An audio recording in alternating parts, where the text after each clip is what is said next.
கர்த்தருடைய நாமத்துக்கு மகிமை உண்டாகட்டும். அருமையான மாணிகள் பெந்தெகோஸ்தே சபையாரை நான் வாழ்த்துகிற இயேசுவின் நாமத்தில் கர்த்தருக்கு மகிமையை செலுத்துகிறேன். நம்ம எல்லாரும் கண்களை மூடி அப்படியே ஜெபித்து கர்த்தருடைய வார்த்தைக்குள்ளே கடந்து செல்வோம். உம்மை வருத்தும் வழியில் நடந்தார் என்னை தீர்த்த வேண்டும் தேவா. உம்மை வருத்தும் வழியில் நடந்தார் என்னை தீர்த்த வேண்டும் தேவா. கருத்தோடு உமது வசனம் தந்தை நடத்த வேண்டும். கருத்தோடு உமது வசனம் கற்று தந்தை நடத்த வேண்டும். மகிமை மாட்சிமை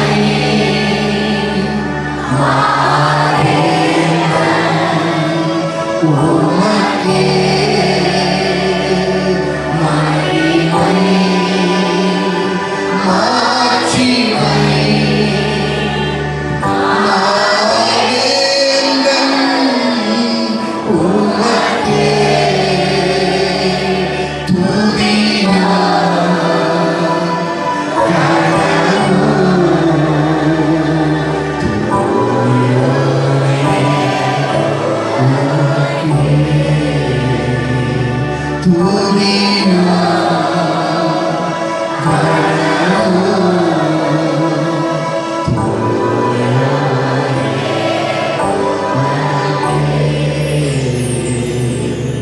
அன்பின் பரலோக பிதாவே, இந்த ஆசீர்வதிக்கப்பட்ட ஆண்டவரே ஸ்தோத்திரம்.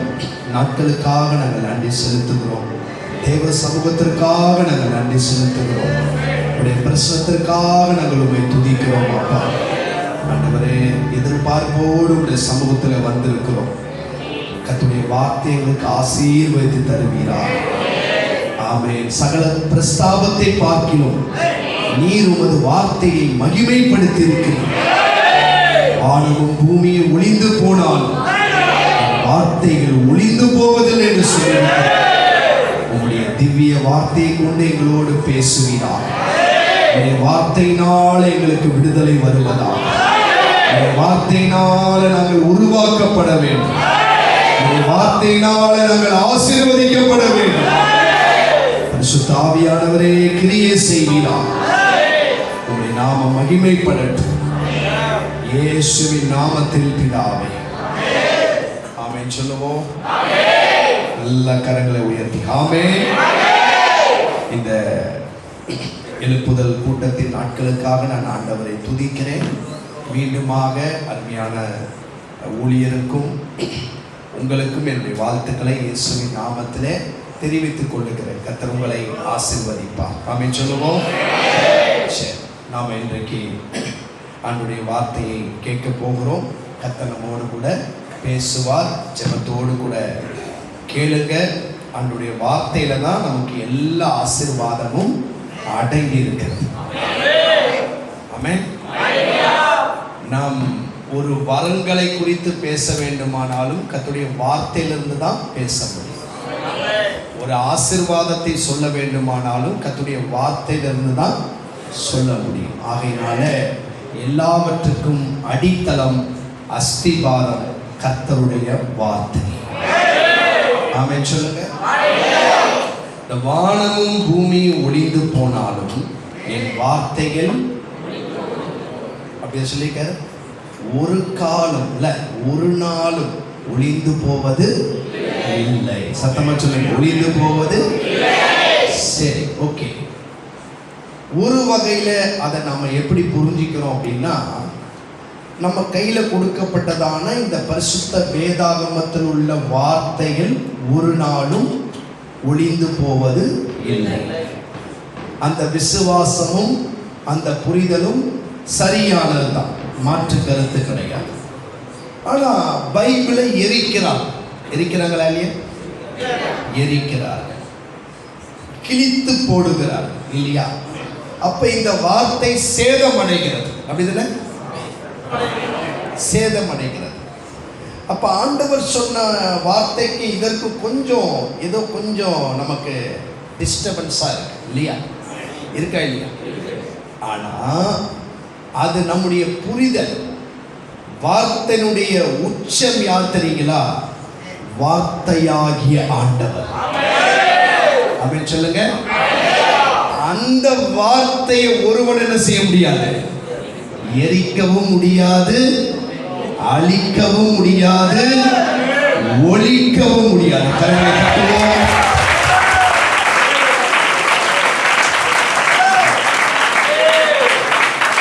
தேவனுக்கு மகிமை உண்டாகட்டும். இந்த வார்த்தையினுடைய எல்லாம் அடங்கியவர் தான். இந்த வேதத்தில் இருக்கிறதான எல்லா வார்த்தையும் அடங்கியவர் தான் ஆண்டவராகிய இயேசு கிறிஸ்து. ஓகேங்களா? ஆகையினால இயேசு உங்க வாழ்க்கையில இருக்கிறதால வார்த்தை உங்கள் வாழ்க்கையில இருக்கிறது. ஆமென் சொல்லுங்க. தேவனுக்கு மகிமை உண்டாகட்டும். நான் தேவனுடைய வார்த்தையினுடைய மேன்மைகளை உங்களோடு பேசிக் கொண்டிருக்கிறேன்.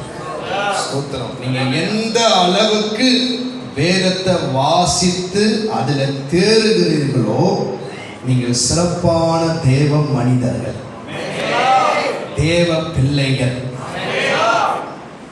யாரோ ஒருவர் உங்களிடத்துல வந்து எனக்கு இது இருக்கு அது இருக்கு அப்படின்னு சொன்னா நீங்க மாறு தட்டி சொல்லலாம், என்னிடத்துல தேவனுடைய வார்த்தை. ஆமென். கர்த்தருக்கு மகிமை உண்டாகட்டும். நம்ம ஒரு வேத பகுதியிலிருந்து கர்த்தருடைய வார்த்தையை சிந்திக்க போகிறோம். ஆண்டவர் நம்மோடு பேச போகிறார். சாலமோனின் உன்னத பாட்டு வேத பகுதி எடுத்துக்கொள்ளுங்க. 1ஆம் அதிகாரத்தை எடுத்துக்கொள்வோம். 4ஆம் வசனத்தை படிக்கணும். 1ஆம் அதிகாரம் 4ஆம் வசனம். என்னை இழுத்துக் கொள்ளும், உமக்கு பின்னே ஓடி வருவோம். ராஜா என்னை தமது அறைகளில் அழைத்துக் கொண்டு வந்தார். நாங்கள் உமக்குள் களி கூர்ந்து மகிழ்வோம். திராட்சை ரசத்தை பார்க்கிறோம், உமது நேசத்தை நினைப்போம். உத்தமர்கள் உம்மை நேசிக்கிறார்கள். கவனிங்க பிரியமானவர்களே, இந்த வேத பகுதி ஒரு ஆசீர்வாதமான வேத பகுதி. ஆனாலும் அநேக சபைகளிலே இந்த நாட்களில் பிரசங்கிக்கப்படுகிறதில்லை. தேவ பிள்ளைகள் இதை வாசிக்கிறதும் இல்லை. தள்ளுபடி ஆகமத்திலே தூக்கி போட்டு விட்டார்கள். எங்க போட்டாங்க? ஆண்டவர் 66 புத்தகமாக இந்த வேதாகமத்தை உள்ளடக்கி அமைத்து அருமையாக நம்முடைய கரங்களிலே கொடுத்திருக்கிறார். இந்த 66 என்பது தற்செயலாய் வந்தது கிடையாது. 66 புத்தகம் என்றது தற்செயலாய் வந்ததல்ல, அல்லது மனிதர்கள் இதை அமைத்ததும் கிடையாது. அப்படி ஒரு புரிதல் இருந்தால் இன்றோடு அதை எடுத்து போட்டு விடுங்க. இது தேவனுடைய திட்டம், பரலோகத்தின் திட்டம். அதற்கு நீங்க ஒரு ஆராய்ச்சி செய்ய வேண்டும். அதை நான் சொல்லிவிட்டு போகிறேன், நீங்கள் தனிப்பட்ட முறையில் ஆராய்ச்சி செய்யுங்க. பழைய ஏற்பாடுல பரிசுத்த ஸ்தலத்துல ஒரு விளக்கு ஏற்படுத்த வேண்டும் என்று ஆண்டவர் சொன்னார். அந்த விளக்குக்கு எபிரேய மொழியில, மூல மொழியில என்ன அர்த்தம்னா மெனோரா. சொல்லுங்க, மெனோரா. ஆனா நம்முடைய தமிழ் மொழிபெயர்ப்பில குத்து விளக்குன்னு வச்சுட்டாங்க. அது தவறு. சொல்லுங்க, பைபிள் தவறு இல்ல, மொழிபெயர்த்தவர்கள் தவறு செய்தார்கள். அப்படி அவங்கள குற்றப்படுத்தாம சொல்லணும்னா அவங்களுக்கு இருந்த ஞானத்துல மொழிபெயர்த்தார்கள். அவங்களையும் குற்றப்படுத்த வேண்டாம். அது ஒரு வேலை தான் அவங்க செய்தாங்கல்ல.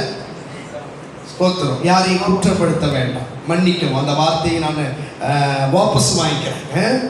அவர்கள் தவறு செய்தார்கள் அல்ல, அவர்களுக்கு இருந்த ஞானத்தில் அல்லது அறிவில மொழிபெயர்த்தார்கள். அது சரியான பொருத்தமான மொழிபெயர்ப்பு ஆகாது. மெனோரா, அதனுடைய மூல மொழியில் என்ன பேரு? சத்தமா பதிய வச்சுக்கோங்க. மெனோரா. எங்க இருந்தது அந்த விளக்கு? பரிசுத்த ஸ்தலத்தில் இருந்தது. மகா பரிசுத்த ஸ்தலம், பரிசுத்த ஸ்தலம், வெளிப்பிரகாரம். இவை 3 பகுதியும் கொண்டதுதான் ஆசரிப்பு கூடாரம். ஆமென் சொல்லுங்க. கவனிங்க பிரியமானவர்களே, இந்த விளக்குக்கு எப்படி மொழிபெயர்க்கலாம் அப்படின்னு சொன்னா, 7 அகல் கொண்ட விளக்கு. எத்தனை அகல்? 7 குழாய், மேல 7 அகல் இருக்கு. 7 அகல் கொண்ட விளக்கு அல்லது தேவனுடைய விளக்கு, இப்படி மொழிபெயர்க்கலாம். நான் சில உதாரணங்களை சொல்றேன், கவனிங்க. இந்த விளக்கை செய்ய சொன்ன ஆண்டவர் அதை அடிப்பு வேலையா செய்ய சொன்ன. யாத்திராகமத்தில் போய் படிச்சீங்கன்னா அது ஃபுல் டீட்டெயில் எப்படி எல்லாம் செய்யணும் சொல்லி மோசே கிட்ட ஆண்டவர் தரிசனத்துல காண்பித்து, நான் காண்பித்தபடியே அதை என்ன செய்யணும் சொல்லுங்க, செய்யணும் அப்படின்னு ஆண்டவர் சொன்னாரு. அதுல அந்த செய்முறையில பாத்தீங்கன்னா 7 குழா வரும், அதுல மேல அகல்கள் வரும். அதோடு கூட அதை நீங்க நல்ல ஆழமா படிச்சு பார்த்தீங்கன்னா அதுல வாதுமை பல கொட்டை இருக்கணும். அதுல சில காரியங்கள் அப்படி அந்த சொல்லுவார், எனக்கு அதை மனப்பாடமா சொல்ல தெரியல. அப்படின்னா அதை எல்லாமே நீங்க கால்குலேஷன் பண்ணி ஒரு கணக்கு போட்டீங்கன்னா 66ல வந்து நிக்குது. ஏன் ஆமென் வராதா? அது என்ன கொடுக்கிறது? விளக்கு. அது என்ன கொடுக்குது? எங்க வெளிச்சம் கொடுக்குது? பரிசுத்த ஸ்தலத்துல வெளிச்சம் கொடுக்குது. ஆண்டவருடைய வசனத்தை பத்தி எப்படி எழுதி வச்சிருக்காரு ஆண்டவரே? உமது வேதம் என் பாதைக்கு வெளிச்சமும், அப்புறம் வெளிச்சமும் தீபமாய் இருக்கிறது. அப்போ எது இப்ப புரியுதுங்களா உங்களுக்கு? இந்த விளக்கு எதை நமக்கு சொல்லி கொடுக்குது புரியுதுங்களா? வேதம் தான் வெளிச்சம். வேதமே வெளிச்சம், கட்டளையே விளக்கு சொல்லப்பட்டிருக்குங்களா வசனம். அப்ப இந்த 66 திட்டத்தை ஆண்டவர் எங்க கொண்டு வந்துட்டாரு? இன்றைக்கு வந்தது கிடையாது, அது பரலோக திட்டம். அதனால தான் ஆண்டவர் கரெக்டா ஃபில்டர் பண்ணி கையில எவ்வளவு கொடுத்திருக்கிறாரு? 66 புத்தகம். ஒரு ஆமென் சொல்லுங்க. ஆமா சொல்லுங்க. அப்படி எல்லாம் கரெக்டா அமைச்சு கொடுத்தவனிய இப்போ ஒரு வேத பகுதியை நாம மறுபடியும் தள்ளுபடி ஆபத்துல போடலாமா? உங்களுக்கு அதுக்கு பர்மிஷன் இருக்கா? எனக்கு இருக்கா? படிக்கணும், புரியலனாலும் படிக்கணும், மீண்டும் மீண்டும் படிக்கணும். ஆண்டவர் நமக்கு சொல்லி தருவார்.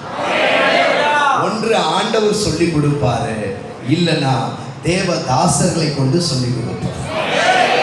ஆமென் சொல்லுங்க. நான் இந்த வேத பகுதியை ரட்சிக்கப்பட்ட காலத்துல ஆரம்ப நாட்கள்ல படிப்பேன். ஒன்றுமே புரியாது, தூக்கமா வரும், உடனே மூடி வச்சிருவேன். மறுபடியும் படிப்பேன், தூக்கம் வரும், மூடி வச்சிருவேன். எனக்கு சொல்றேன், உங்களுக்கு எப்படி நான் என்ன அனுபவத்தை சொல்றேன், மூடி வச்சு. இப்படி நான் 15 ஆண்டுகள் இதை திறக்கிறதும் மூடுறதுமாகவே இருந்தேன். நம்புவீங்களா? 15 வருஷம் இந்த வேத பகுதியை என்னால் என்ன பண்ண முடியல, படிக்க முடியல. அதுல இருக்கிற சத்தியத்தை எனக்கு புரிந்து கொள்ள முடியல. அப்படியே போச்சு. ஒரு நாள் ஒரு சத்தியத்தை தேவன் எனக்கு வெளிப்படுத்தி கொடுத்தார். என் கண்களை சற்று திறந்தார். அன்றையிலிருந்து நான் அதிகமாய் படிக்க ஆரம்பித்து பல திருச்சபைகளில் பிரசங்கித்து வருகிற ஆண்டவர் கிரியை செய்கிறார். ஒரு ஆமென் சொல்லுங்க. எல்லா வேத பகுதியும் வேணும், எல்லா வேத பகுதியும் நாம படிக்கணும், எல்லா வசனத்தையும் ஏற்றுக்கொள்ளணும். ஆமா, வீட்டுக்குள்ள நுழைஞ்சாலே நான் சில இந்த வீடுகளையும் இந்த ஜெப வீடுகளையும் நான் அப்படியே ஒரு பார்வையிடுவேன்.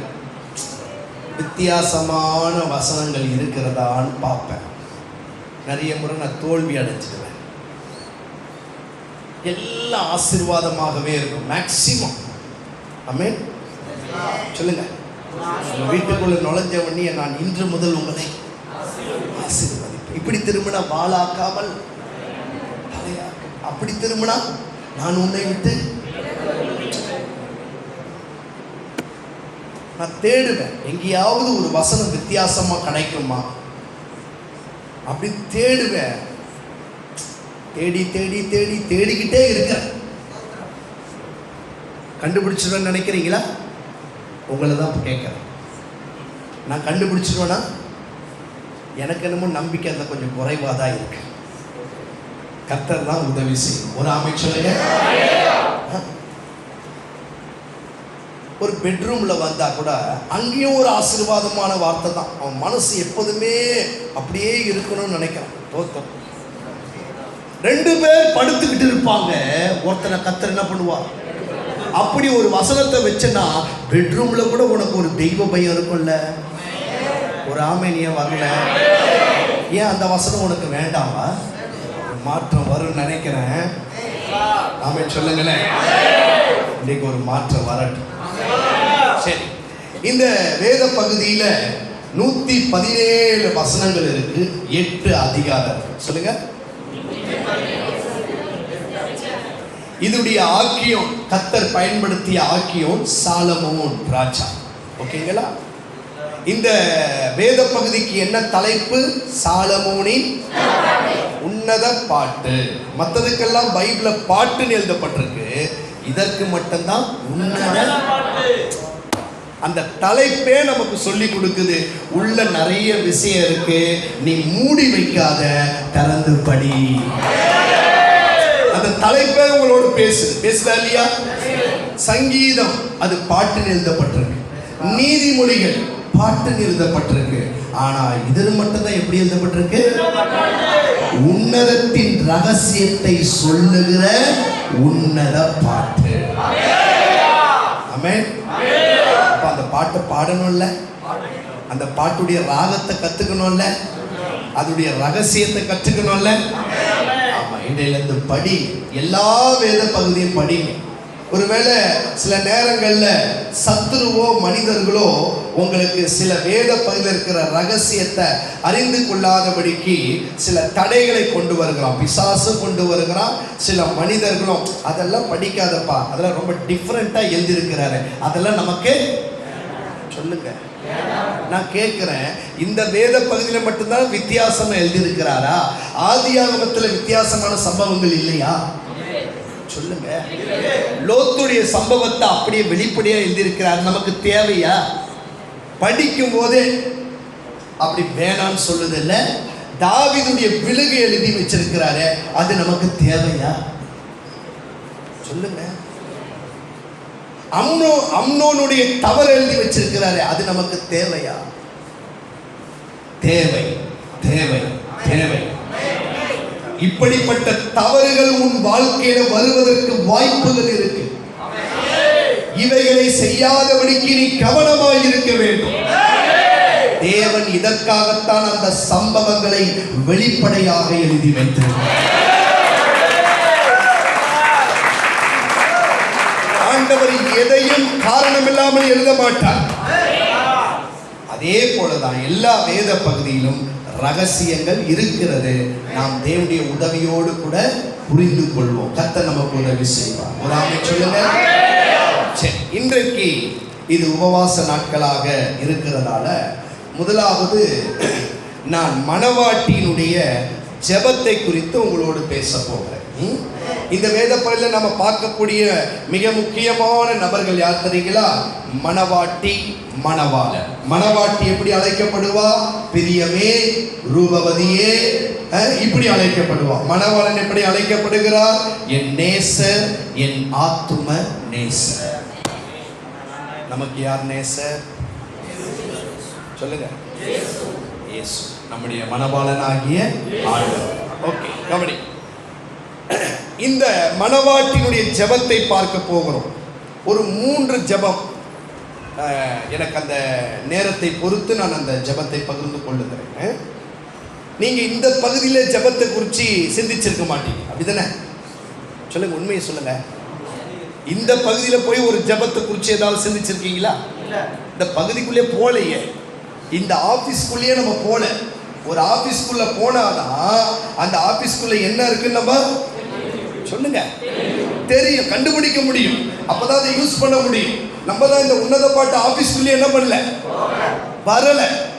நான் ஆண்டவர் ஏன் நீங்க உள்ள கொண்டு வராருன்னா, எப்பா உள்ள பிஸியா இருக்குப்பா, இவ்வளவு நாள் அந்த ஆபீஸை நீ மூடி வச்சுட்ட, இன்னைக்கு நான் உனக்கு அதை ஓபன் பண்றேன், திறந்து வைக்கிறேன், நீ உள்ள வா, அந்த ஆபீஸ்ல இருக்கிற ஆசீர்வாதத்தை நீ பெற்றுக்கொள். ஆமென் சொல்லுங்க. சரி, முதலாவது நம்ம வாசித்த இந்த வார்த்தையில ஒரு ஜெபம் இருக்கிறது. 4ஆம் வசனத்துல 1:4 முதல் வரியிலேயே அந்த ஜெபம் இருக்கிறது. என்னை இழுத்து கொள்ளும். எல்லாரும் சொல்லுங்க, மனப்பூர்வமாக சொல்லுங்க, என்னை இழுத்து கொள்ளும் ஆண்டவரே, என் ஆத்தும நேசரே, என்னை. அருமையான ஜெபம். என்ன ஜெபம்? ஜெபத்துல மாற்றம் தேவை. அதுவும் மணவாட்டி சபைக்கு மாற்றம் தேவை. ஓகேங்களா? நம்ம எல்லாம் மணவாட்டி சபை. என்ன சபை? சில பேர்லாம் இருக்கு, இம்மானுவேல், பெந்தகோஸ்தே சபை, அதெல்லாம் வேற. நமக்கு ஒரு முக்கியமான பேர் இருக்கு, மணவாட்டி திருச்சபை. ஆண்டவர் பக்கத்துல போய் உட்கார போறோம். மணவாட்டி எங்க உட்காருவா சொல்லுங்க? 2 பேரும் பக்கத்துல உட்கார்ந்து இருப்பாங்க. நாம் எல்லாரும் பார்த்துக்கிட்டு இருப்போம். ஆனா யாராவது அங்க போய் பக்கத்துல உட்கார முடியுமா? அப்படி உட்கார்ந்தா என்ன நடக்கும்? அப்படி போய் உட்கார்ந்தா என்ன நடக்கும்? அங்க இருக்கிற பெரியவங்க வந்து, ஏதாவது உனக்கு இருக்கா? எப்படி? அது மணவாளன் சீட்டு, அது மணவாட்டியின் சீட்டு. அவங்க உட்கார்றா அப்படின்னு நம்மள என்ன பண்ணுவாங்க? எவ்வளவு பெரிய அங்க நமக்கு என்ன இல்லை? ஆமா, அவங்களுக்கு மட்டும்தான் இடம். ஒரு ஆமென் சொல்லு. ஒருவேளை அந்த மணவாளுக்கு பக்கத்துல அவங்க அம்மா ஒருவேளை அன்னைக்கு ஆசைப்பட்டாலும் என்ன பண்ண முடியாது? ஆமா, இப்பயே உட்காந்து பார்த்துங்க, அப்பெல்லாம் உட்கார முடியாது. அந்த மணவாட்டி மட்டும்தான் உரிமையாக, கம்பீரமாக, சந்தோஷமாக மணவாளன் பக்கத்துல போய் உட்காருவோம். புரிஞ்சவங்கள ஒரு ஆமென் சொல்லுங்க. நீங்களும் நானும் சாதாரணமானவங்க அல்ல. கர்த்தர் நம்மளை தெரிந்து கொண்ட நோக்கம் விசேஷமானது. மணவாட்டியாய் தெரிந்திருக்கிறார்.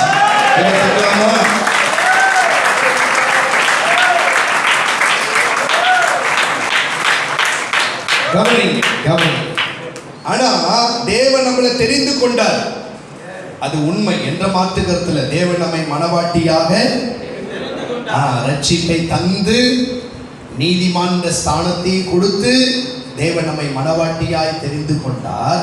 ஆனா மணவாட்டி என்ன பண்ணணும்? அங்க போய் உட்கார தகுதிப்பட வேண்டும். அது ரொம்ப முக்கியமான விஷயம் இல்லையா? ஆமா, கடைசி வரைக்கும் அவள் கரெக்டா இருந்தா தானே அங்க உட்கார. ஏதாவது ஒரு ரிமார்க் அந்த மேரேஜுக்கு 1 மணி நேரத்துக்கு முன்னாடி கூட ஏதோ ஒன்று காதுல அப்படி கேள்விப்பட்ட உடனே என்ன ஆயிடும்? ஆமா, தடையாயிடும். அங்க போய் அமருகிற வரைக்கும், அந்த சீட்ல உட்கார வரைக்கும் மணவாட்டி தகுதியா இருக்கு. ஆமென் சொல்லுங்க. நம்மை தகுதிப்படுத்துகிறவர் இயேசுதான். அவருடைய இரத்தத்தினாலே, அவருடைய வார்த்தையினாலே, அவருடைய கிருபையினாலே. அதனால தான் நம்மளை சபையில வைத்து சரிப்படுத்துகிறார். உடனே எடுத்துடலாம்ல, எடுக்க மாட்டாரு பார்த்தீங்களா? நிறைய நேரத்தில் நீங்களும் கேட்குறீங்க, எடுத்துக்கணும் எடுத்தாரா பார்த்தீங்களா? எடுக்கவே மாட்டார். நீ எப்ப ரெடி ஆகிறியோ அப்ப நீ சொல்லாமலே அவர் எடுத்துப்பார்.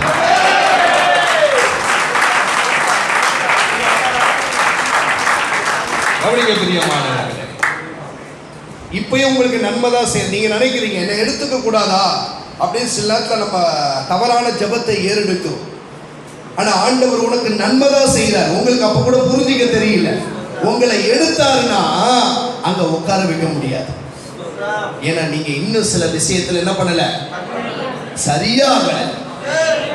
அதனால என் மனவாட்டிக்கு இந்த புரிதல் வரலன்னு சொல்லி ஆண்டவர் மறுபடியும் உங்களை அங்கேயே வாழ வைக்கிறார். பூமியில வாழ வைக்கிறார், சபையில வாழ வைக்கிறார். இன்னும் நீ சரியாகணும். பரிசுத்தம் உள்ளவன் இன்னும் பரிசுத்தமாக.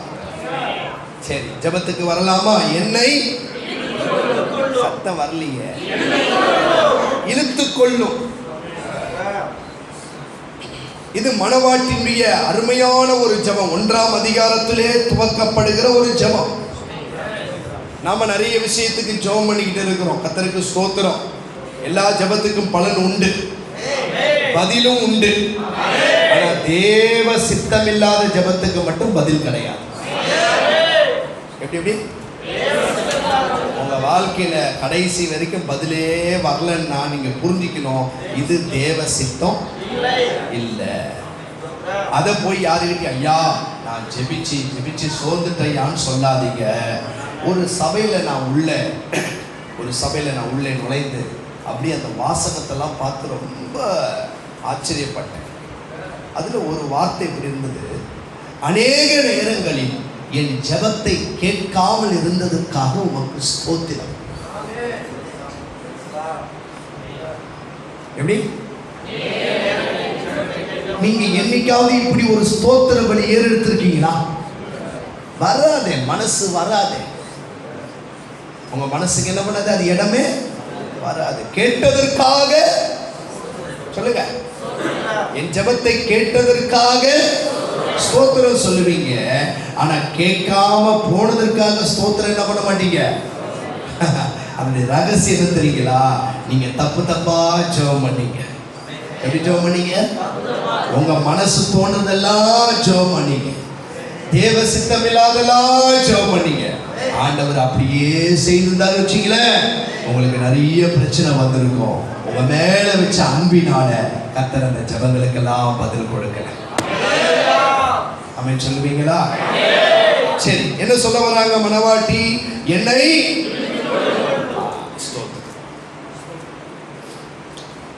இந்த வார்த்தையை சில மொழிபெயர்ப்புல சில வேத ஆராய்ச்சியில் அப்படியே நான் பார்க்கும் பொழுது எப்படி சொல்லப்படுதுன்னா, ஒரு விளக்கம் சொல்லப்படுகிறது. நான் ஒரு திசையில இருக்கிறேன், என்னை உங்க பக்கமாக திருப்பிக் கொள்ளும் சொல்லப்படுது. எப்படி இருக்கிறேன்? நான் ஒரு பக்கத்துல இருக்கிறேன், ஒரு திசையை நோக்கி இருக்கிறேன், என்னை உங்க பக்கமாக திருப்பிக் கொள்ளும், இழுத்து கொள்ளும் என்ற வார்த்தைக்குள்ள இருக்கிற ரகசியம் திருப்பிக் கொள்ளும். உங்களுக்கு நேராக. யாருக்கு நேராக? உங்களுக்கு நேராக என் வாழ்க்கை திருப்பப்படட்டும் ஆண்டவரே. உங்க வசனத்துக்கு நேராக என் வாழ்க்கை திருப்பப்படட்டும். என் கண்கள் உங்களுக்கு நேராக திருப்பப்படட்டும். என்னை இழுத்துக் கொள்ளும், என்னை திருப்பிக் கொள்ளும். இந்த வசனத்துல இன்னும் கூட ஒரு காரியம் இருக்கு. என்ன ஜெபிக்கிறாங்க அப்படின்னா, நான் விரும்புகிற திசையில நான் போகக்கூடாது, நீங்க விரும்புகிறபடி நான் வாழ வேண்டும். அப்படின்னா அந்த ஜெபத்துக்கு என்ன தெரியுமா சரியான ஒரு அர்த்தம்? எனக்குள் மாற்றம் வேண்டும் ஆண்டவரே. என்ன வேண்டும்? எனக்குள் மாற்ற வேண்டும். ஒரு தேவ மனிதன் தன்னுடைய சபை மக்களுக்காக ஜெபித்து கொண்டிருந்தான். இது நடந்த உண்மை சம்பவம்.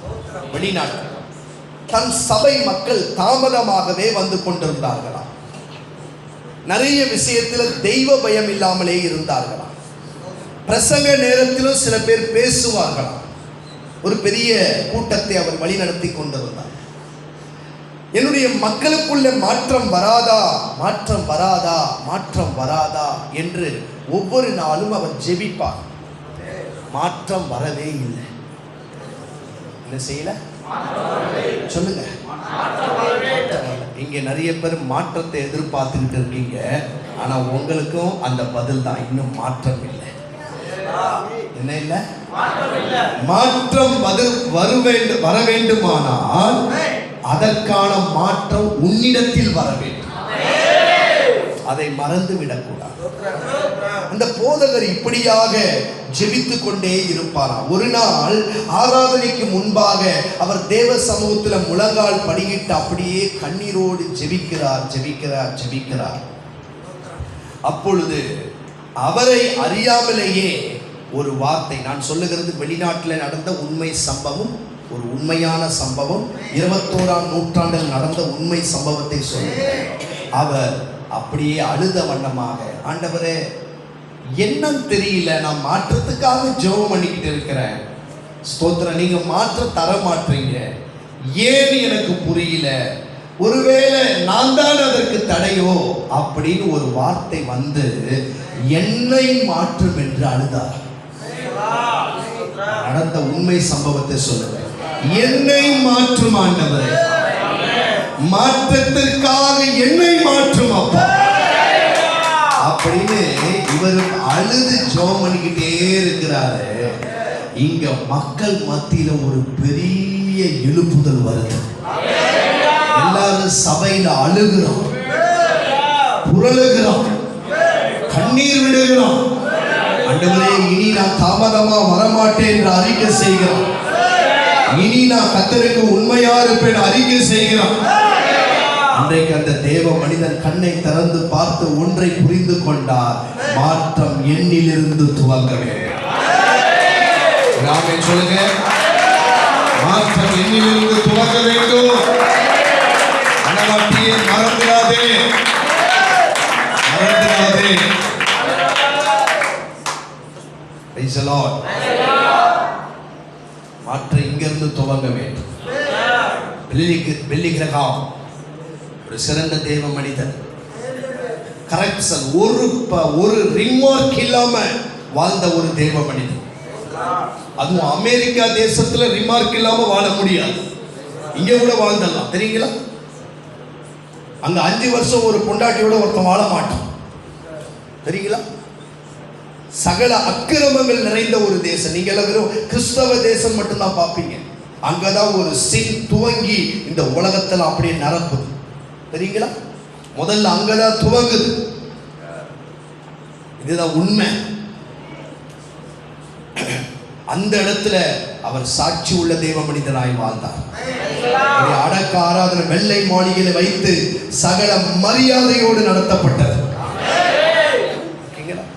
அந்த மனிதன் அவர் ஜெபிக்கிறார். அவருடைய ஜெபம், ஆண்டவரே, இந்த உலகத்தை நீங்க மாற்ற விரும்புகிறீங்க, எல்லாரையும் மாற்ற விரும்புகிறீங்க, அந்த மாற்றம் என்னிலிருந்து துவங்கட்டும். ஆமென் சொல்லுங்க. அவருடைய குருசையில எல்லாம் மக்கள் அப்படியே கூட்டம் கூட்டமா ஒப்பு கொடுப்பாங்க. அற்புத அடையாளம் எல்லாம் கிடையாது, அப்படி கூட்டத்தில் அற்புத அடையாளம் கிடையாது. அதற்காக அவர் ஜெபிக்க மாட்டார், வார்த்தையை மாத்திரம் தான் போதிப்பார். இந்த வார்த்தையை முடிவிலே அழைப்பு கொடுப்பார். இன்னைக்கு நீங்க யூடியூப்ல போய் அவருடைய பிரசங்கத்தை நீங்கள் பார்க்கலாம். மனம் திரும்புதல் இல்லாத ஒரு செய்தி இருக்காது. கூட்டம் கூட்டமாய் ஜனங்கள் ஒப்பு கொடுப்பார்.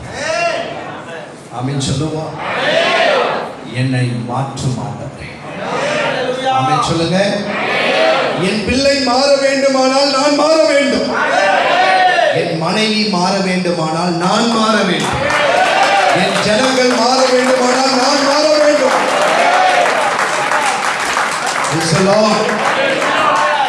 இது மற்றவர்களை இந்த செய்தியில கொண்டு வராதீங்க, உங்களை மாத்திரம் இந்த செய்தியில நிறுத்து. என்னை மாற்றும் சொல்லுங்க, என்னை மாற்றும். நீங்க மாற்றப்பட்டீங்கன்னா, நீங்க இந்த ஜெபத்தை ஏறெடுக்கும் பொழுது கர்த்தர் உங்களோடு பேசுவார். எதுல மாறணும்னு அவர் உங்களுக்கு சொல்லுவார். அதுல நீங்க மாற்றப்பட்டீங்கன்னா உங்களுக்கு பின்னால ஒரு கூட்டம் ஓடி வரும். வசனத்துல இருக்கா, என்னை இழுத்து கொள்ளும் உமக்கு பின்னே ஓடி வருவேன் தானே சொல்லணும். ஆனா அவங்க என்ன சொல்றாங்க, ஓடி அப்படின்னா என்ன மாத்துறீங்கன்னா, என்ன உங்க பக்கமா இழுத்துக்கிட்டீங்கன்னா, என்ன கரெக்டா உங்க பக்கம் என் திசையை திருப்பினீங்கன்னா, நான் மாற்றப்பட்டதால, நான் திருப்பப்பட்டதால, நான் இழுத்து கொள்ளப்பட்டதால எனக்கு பின்னால ஒரு கூட்டம் வரும். சொல்லுங்க. இன்னொரு கருத்தை பதிவு செய்ய விரும்புகிறேன். நீங்க மாற்றப்படாம ஒரு கூட்டம் வந்தா அதுவும் சரி இருக்காது. நீங்க மாற்றப்பட்டீங்கன்னா அவங்க சரியா இருப்பாங்க. ஆமென். கர்த்தர் உங்க குடும்பத்துக்கு உங்களை தான் பொறுப்பாளியா வச்சிருக்கிறார்.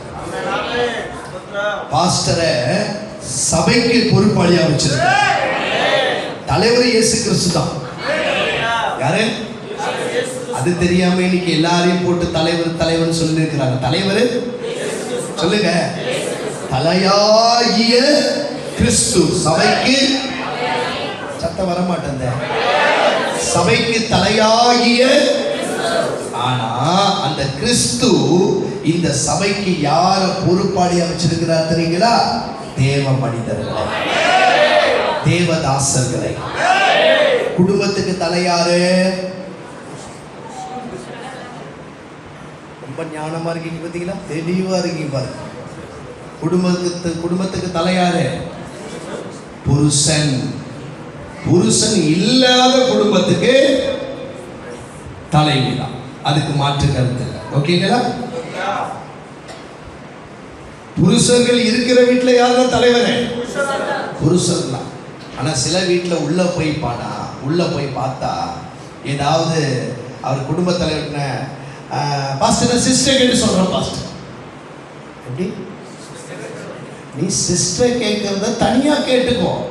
நான் கேட்கும் போது நீங்க தான் பதில் சொல்லணும். அங்க போய் நான் சிஸ்டர் சில வீட்டுல இப்ப என்ன ஆயிடுச்சு தெரியுங்களா? அந்த நவீன காலத்துல எங்க பிள்ளைகளை கேட்டு சொல்றோம் பாஸ்டர்.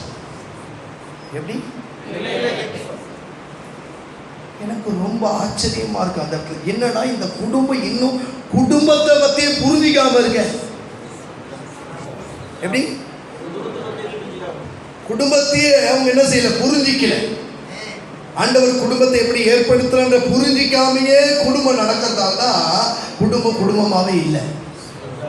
வெளியே மட்டும் ஒரு ஒரு என்ன சொல்ல, ஒரு பார்வை, அது குடும்பம். உள்ள போனாது என்ன இல்லை, குடும்பம். பைபிள் அழகா சொல்லப்பட்டல, புருஷராய் இருங்க. எப்படி? அப்படின்னா என்ன? புருஷன் மாதிரி இரு. மனைவி மனைவியா இரு. பிள்ளைகள் எவ்வளவு பெரிய ஆளானாலும் என்ன பண்ணணும்?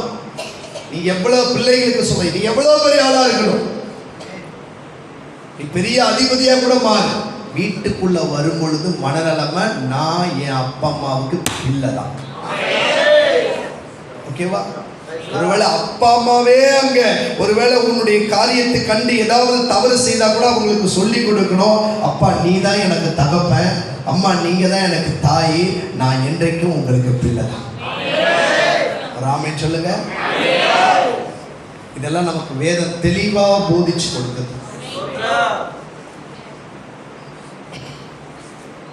நம்ம கவனமா இருக்க வேண்டும். ஆமென். இப்ப எனக்குள் மாற்றம் வேண்டும். Price the Lord. என்னுடைய ஜெபம் எப்படி இருக்க வேண்டும்? ஆண்டவரே என்னை மாற்றும், என் ஜீவியத்தை மாற்றும். பாஸ்டர் அவர்கள் சில உங்களை கண்டிஷனா சில வார்த்தையெல்லாம் சொல்லிட்டு இருந்தாங்க. ஒருவேளை உங்களுக்கு அது எப்படி புரிகிறதுன்னு தெரியல. நீதிமான் என்னை தயவாய் குட்டி கடிந்து கொள்ளட்டும், அது என் தலைக்கு எண்ணெயை போல இருக்கும். ஆமென் சொல்லுங்க. அது எனக்கு ஆசீர்வாதமா இருக்கும். நான் 15 வருஷம் 2 ஊழியக்காரங்கிட்ட இருந்து வந்தேன். 15 வருஷம் கண்டினியூவா. ஒரு ஊழியக்காரங்கிட்ட 6 வருஷம் தான். அவர் இப்போ சேலத்தில் இருக்கிறார். பாஸ்டர் டி சாமுவேல் அப்படின்னு அவர் பேர். இன்னொரு பாஸ்டர், அவர் நல்ல ஒரு மூத்த போதகர், சென்னையில் இருந்தாங்க. பாஸ்டர் பால் எபினேசர் பேர். அவங்க கத்தருக்குள்ள மறைச்சிட்டாங்க. 2 ஊழியக்காரங்கிட்ட 15 வருஷம் நான் அடைகிறேன். ஒருவர்கிட்ட 6 வருஷம், ஒருவர்கிட்ட 9 வருஷம். இவங்க 2 பேருமே என் மனசுக்கு பிடிக்காதவங்க. என் மனசுக்கு அவங்கள பிடிக்கும். ஆனா கர்த்தர் அங்கதான் என்ன பண்ணாரு, வச்சிருந்தார். அவர்கள் ஆசீர்வாதமாய் இணையத்தில் பேசிய வார்த்தைகளை காட்டிலும் கடிந்து கொண்டதுதான் அதிகம். முதலாவது நான் ஊழியத்துக்கு இருந்த அந்த 6 வருஷம் இந்த அந்த ஊழியரோடு அவர் அதிகமாக என்னை பார்த்து பேசிய வார்த்தை, இருந்தா இரு, பெட்டி படிக்க எடுத்துட்டு போ. ஒரு நாள் ஒரு நல்ல வார்த்தையை என் காது கேட்க பேசுறது கிடையாது. இருந்தா இரு, சொல்லுங்க. நான் வீட்டில் ஒண்ணுமே தெரியாம வளர்ந்தவன். இங்க உள்ள வந்த பிறகு நான் என்னுடைய அறிவில் ஊழியனா இப்படி இருக்கும் அப்படின்னு நான் வந்தேன். உள்ள வந்தவனே அவர் சொன்னாரு, தம்பி இங்க ஜெபம் பண்றதுக்கு பைபிள் படிக்கிறதுக்கு மட்டும் இடம் கிடையாது, சாமான் தொலைன்னு சொன்னார். கஷ்டப்பட்டு துளக்க ஆரம்பிச்சேன். அடுத்தது அங்க சமையல் செய்ய ஒரு மதர் இருந்தாங்க. அவங்களுக்கு காயெல்லாம் கட் பண்ணி கொடுக்கணும்ப்பா, சும்மாவே சாப்பாடு வந்துருமா உனக்கு அப்படின்னு அதையும் கட் பண்ண ஆரம்பிச்சேன். ஓ துணியை நீரே தான் துவைச்சிக்கணும்னாரு. வீட்டில் பழக்கல, இங்க பழகிட்டேன். தோத்திரம். கோபமா வரும். நான் என்னை பத்தி பேசுறேன், உங்களை பத்தி இல்லை, என்னை பத்தி பேசுறேன், உண்மையை பேசுறேன். சில நேரத்தில் கிராமத்தில் இருந்தேன். எங்கன்னா போய் உட்காந்துட்டு, ஏன் ஆண்டவரே உங்களுக்கு உலகத்தில் பாஸ்டே கிடைக்கலையா? இவர்கிட்ட தான் நான் என்ன வைக்கணும் அப்படிலாம் பேசுவேன். Praise the Lord. ஆண்டவர் சொல்லுவாரு, நான் சொல்ற வரைக்கும் நீ அடங்கி தான் இருக்க. ஒவ்வொரு நாளும் எதிர்பார்ப்போடு போவேன். இந்த வருஷம் விடுதலை கிடைச்சிடுமா? இல்ல, அடங்கிரு. இல்ல, அடங்கிரு. இல்ல, அடங்கிரு. 6வது வருஷத்துல விடுதலை கொடுத்தாரு. அப்பா, பெரிய சந்தோஷம் எனக்கு. ஆமென் சொல்லுங்க. விடுதலை கொடுத்தாருன்னு சொல்லி பெருமூச்சு விட்டு சென்னைக்கு வந்தா, அங்க ஒருத்தர் என்ன பண்ணாரு, ஐயா ஒரு மூத்த போதகருக்கு ஒரு அசிஸ்டன்ட் தேவைப்படுறாரு அப்படின்னு கொண்டு போனேன்னு. ரொம்ப கற்பனையாக மூத்த போதகர், அவர் ரொம்ப ஒரு மதிப்புக்குரியவர் அப்படிலாம் சொன்ன உடனே, நம்ம 6 வருஷம் தான் ரொம்ப கஷ்டப்பட்டோம், இனி போற இடத்துல நல்லா இருக்க போறோம் அப்படின்னு போனா, அவரே மேல்.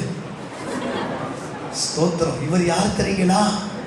ஒரு விசுவாசி தாமதமா வந்துருச்சுன்னா அத்தனை பேருக்கு மத்தியில நிக்க வச்சு திட்டுவார். இருப்பீங்களா? இப்ப நான் சொல்லும் போது புரியுதுல்ல? உங்க பாஸ்டர் உங்களுக்கு ஆசீர்வாதம். ஒரு அமைச்சர் 9 வருஷம் அவரோட இருந்த, 1 வருஷம் தாக்கு பிடிக்க மாட்டாங்க அவர்கிட்ட. 9 வருஷம் இருந்து அவர் மனதில் இடம் பிடித்த, அவர் என்னை ஆசீர்வதிக்கிற அளவுக்கு இடம் பிடித்த, அவர் என்னை தேடுகிற அளவுக்கு இடம் பிடித்த, அவர் மூத்தவராய் இருந்தும் என்னை ஐயா என்று கனமாய் அழைக்கும்படி இடம் பிடித்தேன். என் மனைவி திருமணம் ஆயிட்டு உள்ள என்னோட வந்தாங்க. ஒரு நாள் அவர் என்ன கடிந்து கொண்டதை பார்த்துட்டு, ஏன் இந்த ஐயா கிட்ட நீங்க திட்டு வாங்கணும்னு அவசியமா அப்படின்னு கேட்டாங்க. உனக்கு அவரை பத்தி புரியாது, போக போக உனக்கு புரியும் அப்படின்னு நான் வித்தியாசமா ஒரு பதில் சொன்னேன். 1 மாசம் 2 மாசம் போச்சு. எங்க மனைவி சொன்னாங்க, அந்த ஐயா மறிக்கிற வரைக்கும் அவர் கூட தான் இருக்கும். எப்படி புரிஞ்சுக்கிட்டாங்க? கோவம் இருக்கிற இடத்துல தான் என்ன இருக்குமா? கோவம் இருக்கும். ஆமென் சொல்லுங்க. ஆமா, மறைவான சிநேகத்தை பார்க்கிறோம், வெளிப்படையான கடிந்து கொள்ளுதல். ஆமென் சொல்லுங்க. நல்லது. உங்களுக்குள்ள மாற்றம் வருவதற்காகத்தான் கர்த்தர் சில நேரங்களில் கடினமாய் பேச வைக்கிறார். அன்பாகவும் பேசுகிறார், கடிந்து கொண்டும் பேசுகிறார். இயேசு அன்பாய் பேசியதும் வேதத்தில் எழுதப்பட்டிருக்கிறது. நான் கடிந்து கொண்டு அவர்களை சிட்சிக்கிறேன் என்ற வார்த்தையும் எழுதப்பட்டிருக்கிறது. ஆனா யாரை கடிந்து கொள்ளுகிறார்? அவர் யாரை நேசிக்கிறாரோ அவர்களை கடிந்து கொண்டு சிட்சிக்கிறார்.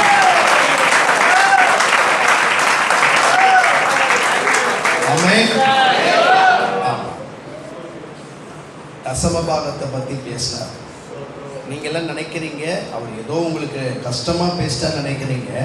ஆனா நாங்க எல்லா ஊழியர்கள் எல்லாரும் இந்த புதிய ஏற்பாடுல தசமபாகத்தை உடைய கூடுதலான ஒரு விஷயத்தை உங்ககிட்ட பேசுறோம். ஆனா நாங்க தசமபாகத்தை தான் பேசிட்டு இருக்கிறோம், உங்களுக்கு நன்மை செய்துட்டு இருக்கிறோம். எப்படி நிறைய பேருக்கு தசம்பாவத்தை பேசுற பாஸ்டர் பார்த்தா பிடிக்கிறது இல்லை. வேதத்துல இருக்கிறது தான் பேசுறோம் இல்லையா? கர்த்தர் தானே அதை ஏற்படுத்தினாரு. நீங்கள் தசம்பாகத்தெல்லாம் ஆலயத்துல கொண்டு வாருங்கன்னு கர்த்தர் தானே சொன்னாரு. அவர் சொன்னதானே சொல்லிட்டு இருக்கிறோம். நாங்க சொந்தமாக தான் பேசிட்டு இருக்கிறோமா? இதை பேசுகிற நான் ஆண்டுடைய கிருபையினால 2 தசம பாகத்தை கர்த்தருக்கு கொடுத்து வருகிறேன். திருப்தி இல்லை, 3ஆவதுக்கு போகலாமான்னு முயற்சி பண்ணிட்டு இருக்கிறேன். வாழ்நாள் முடிவதற்குள்ள ஒரு ஆசை, ஆண்டவரே 10 ரூபாய் வந்தா 9 ரூபாய் உங்களுக்கு கொடுத்துடணும், 1 ரூபாய் மட்டும் நான் எடுத்துக்கணும்.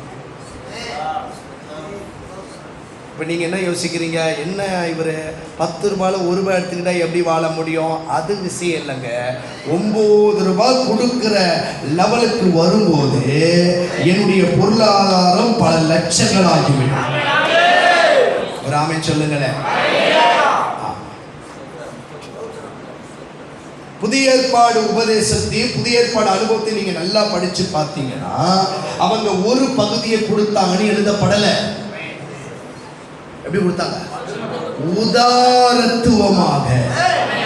ஒரு இடத்துல பவுல் எழுதுறாரு, நீங்கள் உங்கள் ஆஸ்திகளை கொள்ளையிட கொடுத்தீர்கள்.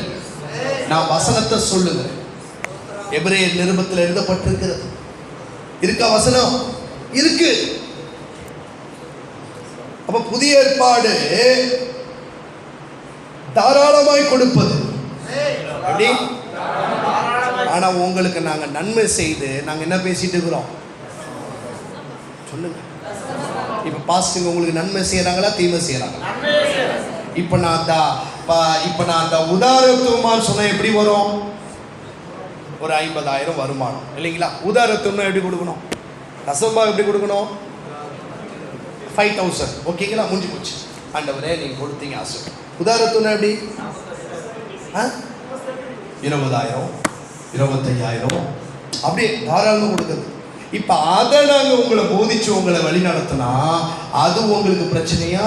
எப்படி யோசிச்சுங்க? இப்போ பாஸ்டர் உங்களுக்கு நன்மை செய்யறாரு, என்ன செய்யறாரு சொல்லுங்க? நன்மை செய்த புரியாம சில ஆளு பின்னால போய் அவர் இதெல்லாம் பேசுறாருன்னு சொல்லுது. உங்களுக்கு நன்மை செய்யறாரு. ஆமென் சொல்லுங்க. 20-25 கொடுக்குற இடத்துல நீ 5 ரூபாய் கொடுத்துட்டு ஆசீர்வாதம் வாங்கிட்டு போப்பான்றாரு. இப்போ பாஸ்டர் உங்க மேல எவ்வளவு கரிசனையா இருக்கிறாரு சொல்லுங்க. ஆனா நான் எல்லாம் அதுல கரிசனையா இருக்க மாட்டேன். நீ அந்த தசம பாவத்தில் இருக்கக்கூடாது. நீ புதிய ஏற்பாட்டுல வரணும். ஒரு ஆமென் சொல்லுங்க. Praise the lord. ஹல்லேலூயா. நான் அதை நோக்கி தான் பயணம் பண்ணிக்கிட்டு இருக்கிறேன். கொஞ்சம் கொஞ்சமா முயற்சி பண்ணி பயணம் பண்ணிக்கிட்டு இருக்கிறேன். ஆண்டவர் என்னை நடத்துகிறார். தேவைக்கெல்லாம் எனக்கு பிரச்சனையே கிடையாது. தேவையெல்லாம் எனக்கு சிந்தையிலே வர்றது கிடையாது. நான் எப்போ கொடுக்க பழகிட்டனோ எனக்கு சிந்தையில தேவையை பத்தி சொல்லுங்க. என்னோட பழகிற நிறைய ஊழியர்கள் தேவை அந்த வார்த்தையை சில நேரத்தில் நான் இப்படி போன்ல தயவு செய்து அதை நிறுத்துங்கன்னு சொல்லுவேன். அதை பேசாதீங்க. அதை என் காதில் கேட்க நான் விருப்பப்படலை. அது அப்படி கேட்கும் போதெல்லாம் எனக்கு மனசுல ஒரு காரியம் வருது. என் தேவனை நீங்க மட்டுப்படுத்துறீங்க. நான் தேவனுடைய பிள்ளைகளுக்கு பேசுகிறேன். நான் தேவனுடைய ஊழியர்களுக்கு பேசுகிறேன். தேவையை பேச கர்த்தர் நம்மை அழைக்கவில்லை. தேவையை சந்திக்கிறவரை பேச அழைக்கிறார்.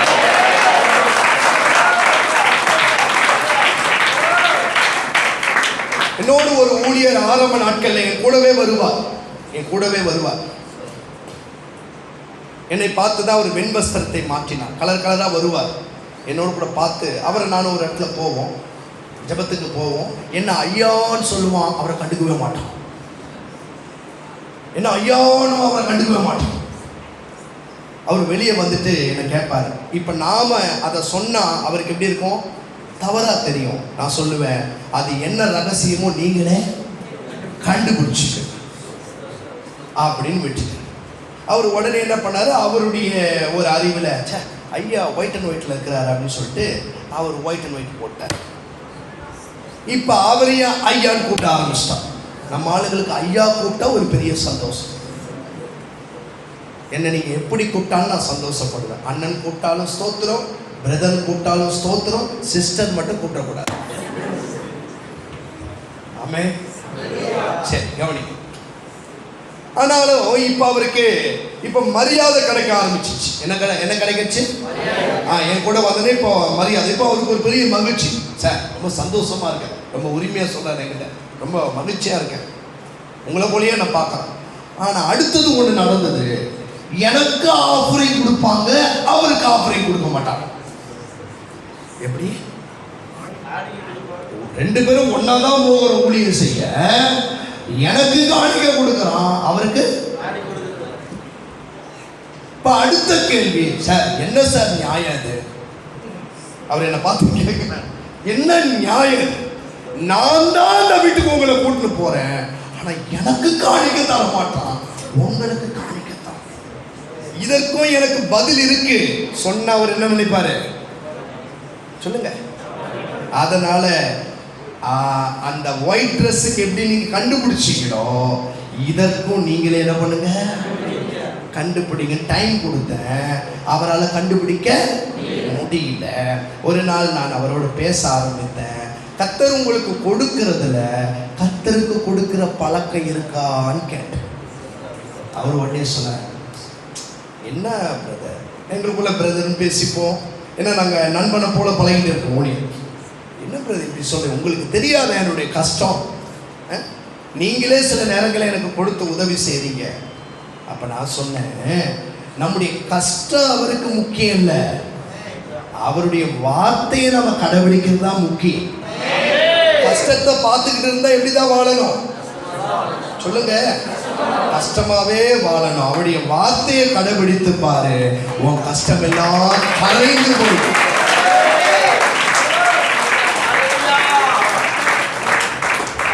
அப்ப என்ன சார் சொல்றீங்க, நான் கொடுக்கணுமா? ஆமா சார், 10 ரூபாய் சார் வருது. ஆமா, அதுல கொடு. சாரிபாத்து விதவைக்கு எப்படி அற்புதம் நடந்தது?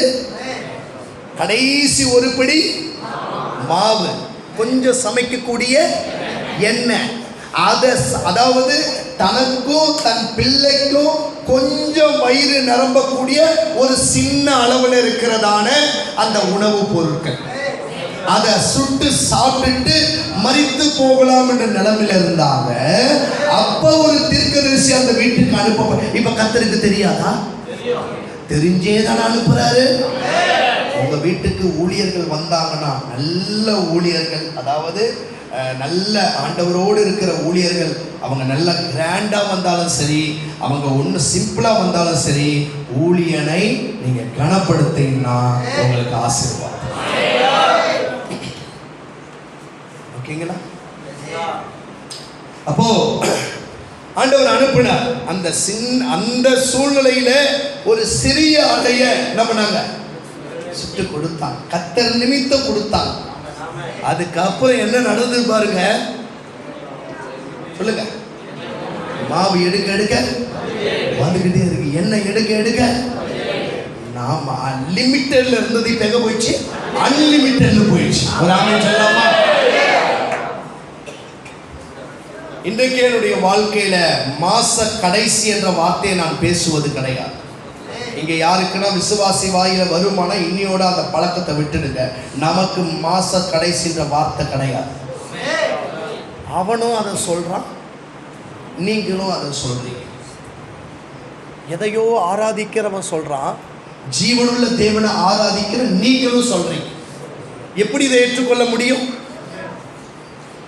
31ஆம் தேதி ஆயிடுச்சு பாஸ்டர்,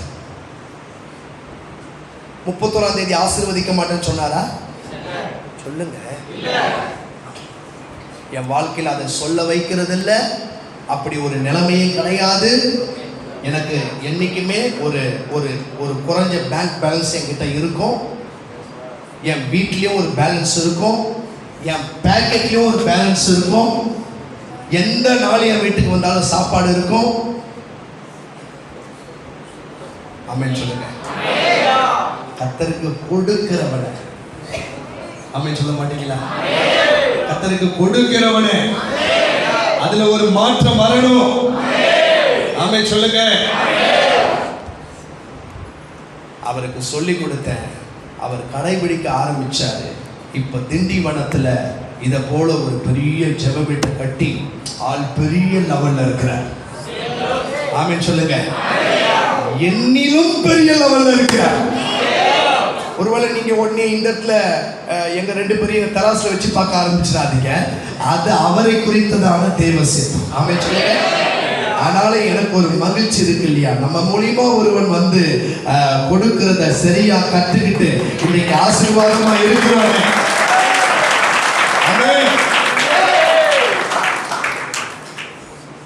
என்னை இழுத்துக் கொள்ளும், என்னை திருப்பிக் கொள்ளும், என்னை மாற்றும். இந்த ஜெபம் வேண்டும், ஒவ்வொரு நாளும் வேண்டும். இந்த காரியத்துல மாத்திரம் இல்லை, இன்னும் பல காரியத்துல மாற்றம் தேவை, சுபாவத்துல தேவை. ஆமென். ஆனா இந்த ஜெபம் வந்தாதான் மாற்றம் வரும். ஆமென் சொல்லுங்க. மனவாட்டியுடைய இந்த ஜெபத்தை நீங்க தொடர்ந்து உங்க ஜெப நேரத்துல ஒவ்வொரு நாளும் ஜெபம் பண்ணுங்க. ஆண்டவரே என்னை இன்னும் மாற்றும் சொல்லுங்க. சரி, அடுத்த ஜெபத்தை கடந்து செல்வோம். 4ஆம் அதிகாரம், உன்னத பாட்டு 4ஆம் அதிகாரம் 16ஆம் வசனத்தை படிக்க. வாடையே எழும்பு, தென்றலே வா, கந்த பிசின்கள் வடிய என் தோட்டத்தில் வீசு. என் நேசர் தம்முடைய தோட்டத்துக்கு வந்து தமது அருமையான கனிகளை. இது அடுத்ததாக மனவாட்டினுடைய ஒரு ஜெபம். வாடையே எழும்பு, தென்றலே வா, கந்த பிசின்கள் வடிய என் தோட்டத்தில் வீசு. அதுதான் ஜெபம். என் தோட்டத்தில் வீசு. தோட்டம் என்று சொன்னால் அது என்னை குறிக்கும், என் குடும்பத்தை குறிக்கும், என் சபையை குறிக்கும். இதுக்கு வேதத்தின்படியே உங்களுக்கு ஆதாரம் வேண்டுமானால் ஏசாயா தீர்க்கதரிசன புஸ்தகத்துக்கு நீங்க வருவீங்கன்னா அங்க ஆண்டவர் தெளிவா பேசுகிறார். தேவ பிள்ளைகளை தோட்டத்துக்கு ஒப்பிட்டு பேசுகிறார். ஏசாயா தீர்க்கதரிசன புஸ்தகம் 5ஆம் அதிகாரம் 7ஆம் வசனத்தை படிங்க. சேனைகளின் கர்த்தருடைய திராட்சை தோட்டம் போதும். யாரு? ஆண்டவரே அது அழகா நமக்கு சொல்லிக் கொடுக்கிறாரா? அப்போ என்னை நான் ஒரு தோட்டம், என் குடும்பம் ஒரு தோட்டம், என் சபை ஒரு தோட்டம். ஓகேங்களா? அப்ப என் தோட்டத்துல ஒரு காற்று வீசணும். 2 விதமான காற்று. ஒன்று வாடை என்ற காற்று, இன்னொன்று தென்றல் என்ற காற்று. சொல்லுங்க. வாடை என்று சொன்னால் வடக்கு பகுதியிலிருந்து வருகிற வேகமான காற்று. தென்றல் என்று சொன்னால் அமைதியான காற்று. Praise the Lord. இந்த காற்று வருகிறதால நான் ஒரு தகவலை உங்களுக்கு சொல்ல போகிறேன். ஒரு புதிய தகவல். நான் நேரம் கிடைக்கும் போது எனக்கு ஆண்டவர் கற்றுக் கொடுத்ததெல்லாம் சொல்லிவிடுவேன் போகிறதுல. ஏன்னா அடுத்த நாள் என்னுடையது கிடையாது. ஒருவேளை அடுத்த முறை நான் வருவேனோ வராமல் போவேனோ அல்லது கர்த்தர் என்னை எடுத்துக்கொள்வாரோ எனக்கு தெரியாது. அது தேவ சித்தம். அதனால நான் வரும்பொழுது அதை சொல்லியிருந்தேன். காற்று, இந்த தென்றல் காற்று, வாடை காற்று. ஓகே, இது அப்படி வைங்க. தாவீது இந்த காற்றுக்காக இந்த ஒரு புதிய தகவலை உங்களுக்கு சொல்லிவிட்டு நான் மறுபடியும் இதற்குள்ள வருவேன். தாவீது தன்னுடைய ஜெப வாழ்க்கையில கர்த்தரை அதிகாலையில தேடுவேன்னு சொல்றாரா இல்லையா? சொல்லுங்க. அதிகாலையில தேடுவேன்னு சொல்றாரு. சரி, எப்படி அவர் அதிகாலையில கர்த்தரை தேடினாரு? அவர் வனாந்திரத்துல இருக்கும் போதெல்லாம் கர்த்தரை தேடணும்னு சொல்றாரு. நாம இன்றைக்கு கிறிஸ்தவத்துல அதிகாலை ஜெபம் குறைந்து விட்டது என்பதை நாம உணர வேண்டும். ஓகேங்களா? அதிகாலை ஜெபம் என்ன ஆயிடுச்சு? குறைஞ்சிச்சு. அதோடைய முக்கியத்துவம் இன்னைக்கு இல்லாம போயிடுச்சு. ஆனா ஆண்டவர் சொல்றாரு, அதிகாலையில் என்னை தேடுகிறவர்கள், சொல்லுங்க சத்தமா, என்னை. அப்ப மற்ற நேரத்தெல்லாம் அவர் வரமாட்டாரா? இல்ல, அந்த நேரம் ஆண்டவருக்கு ஒரு சிறப்பான நேரமா. ஒரு நாளுடைய துவக்கத்திலேயே, அந்த ரகசியம் என்ன? ஒரு நாளுடைய துவக்கத்திலேயே கர்த்தரை தேடி, கர்த்தரோடு உறவாடி, கர்த்தரோடு கூட வாழ்க்கையை ஆரம்பிக்கிறோம். பார்த்தீங்களா? கர்த்தர் அவனுக்கு என்ன பண்றாரு? வெளிப்படுகிறார். ஆமென் சொல்லுவோம். அப்ப எப்படி அவர் அதிகாலையில தேடினாரு? உங்களுக்கு தெரிஞ்ச மாதிரி சிலதெல்லாம் சொல்லலாமே. இப்ப நீங்க எப்படி அதிகாலை ஜெபத்துல எல்லாம் எழுந்துக்கிறீங்க? கொஞ்ச நாட்களுக்கு முன்னாடி நான் நிறைய பேருக்கிட்ட இந்த சாட்சியை கேள்விப்பட்டேன். கர்த்தர் எழுப்புவா. இப்ப அந்த சாட்சி குறைஞ்சிடுச்சு. ஒரு 10-15 வருஷத்துக்கு முன்னாடி நான் கேள்விப்பட்டிருக்கேன். நிறைய மக்கள் சொன்ன சாட்சி என்ன? அதிகாலையில கர்த்தர் எழுப்புவா. ஒருவேளை அந்த கூட்டத்துல நீங்க இருந்தீங்கன்னா இன்னைக்கும் பாக்கியவான். ஒருவேளை ஆரம்பத்தில் அந்த அனுபவம் இருந்தது, இப்ப இல்லைன்னு சொன்னா நீங்க உங்களை சரிப்படுத்திக்கணும். அப்ப எழுப்புனவரு இப்ப ஏன் எழுப்பல? அப்ப எழுப்பும் போது நாம எழுந்தோம், அதனால எழுப்புனாரு. இப்ப எழும்புறது இல்ல, அதனால விட்டுட்டாரு.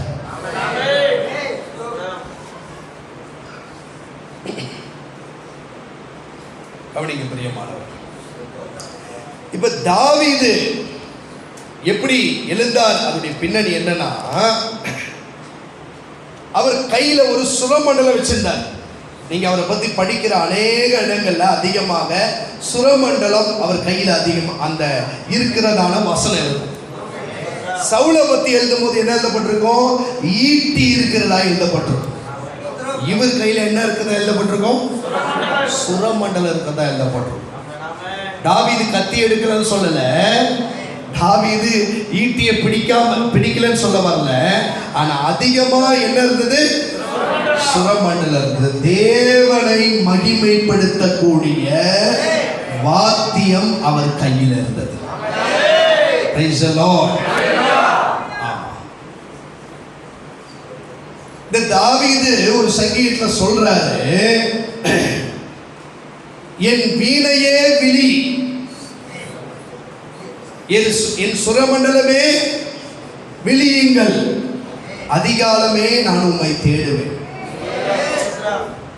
அந்த சங்கீதத்தில் அழகா சொல்லப்பட்டிருக்கும். முதல்ல என் வீணையே விழி, என் சுரமண்டலமே விழி, நான் கர்த்தரை அதிகாலையில. அப்ப எது விழிச்ச பிறகு இவர் விழிக்கிறாரு? நான் சொல்ல உங்களுக்கு புரியுதா? அது தேடின வசனம். நான் கண்டிப்பா ஒருவேளை அடுத்த மீட்டிங்ல கூட உங்களுக்கு சொல்லிடுறேன் அந்த வசனம். அப்போ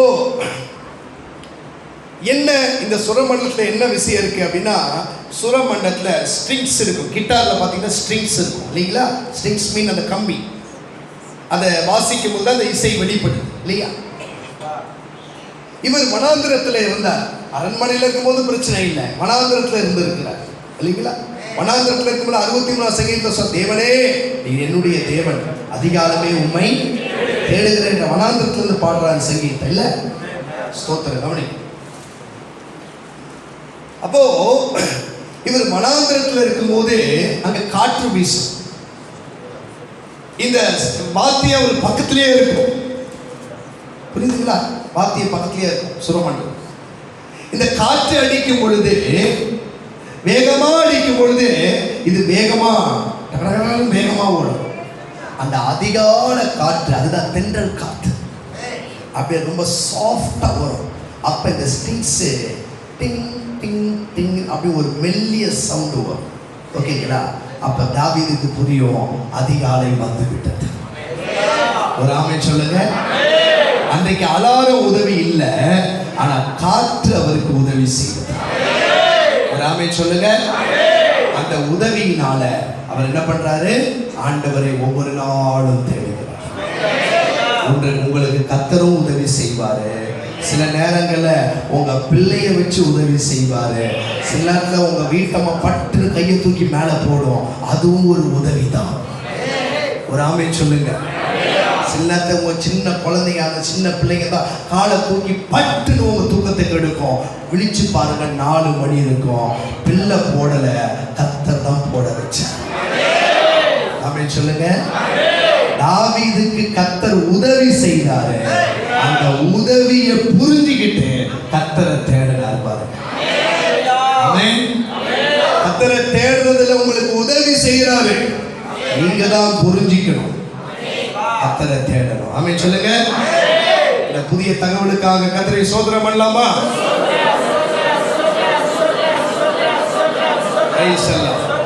இப்ப வருவோம் காற்றுக்கு. வாடகை எலும்பு சொல்லுங்க. வாடகை எலும்பு தென்றலே வா, கந்த பிசிங்கள் வழியை என் தோட்டத்திலே வீசு. அப்படின்னா என்ன? என் தோட்டத்துல கந்த பிசிங்கள் இருக்கு. என் தோட்டத்துல, அந்த தோட்டத்துல என்னெல்லாம் இருக்கு? நீங்க அதுக்கு முந்தைய வசனத்தை படிக்கும் போது உங்களுக்கு தெரியும். அங்கே நலதம் இருக்கு, குங்குமம் இருக்கு, அங்கே வசம்பு இருக்கு, லவங்கம் இருக்கு, சகலவித தூப வர்க்க மரம் இருக்கு, வெள்ளைப்போடு செடி இருக்கு, சந்தன விருட்சை இருக்கு. இப்படி பல மரங்கள் இருக்கு அவ தோட்டத்துல. வாசனை கொடுக்கிற சொல்லுங்க, வாசனை கொடுக்கிற மரங்கள் இருக்கு. ஆனா அந்த மரத்துல இருக்கிற அந்த கந்த பிசுங்கள் வெளியே வந்தாதான் வாசனை வெளியே வீசும். அப்ப அந்த வாசனை வெளியே வரத்துக்கு கந்த பிசுங்கள் வெளியே முதல்ல வரணும். அதுக்கு என்ன தேவை? காற்று தேவை.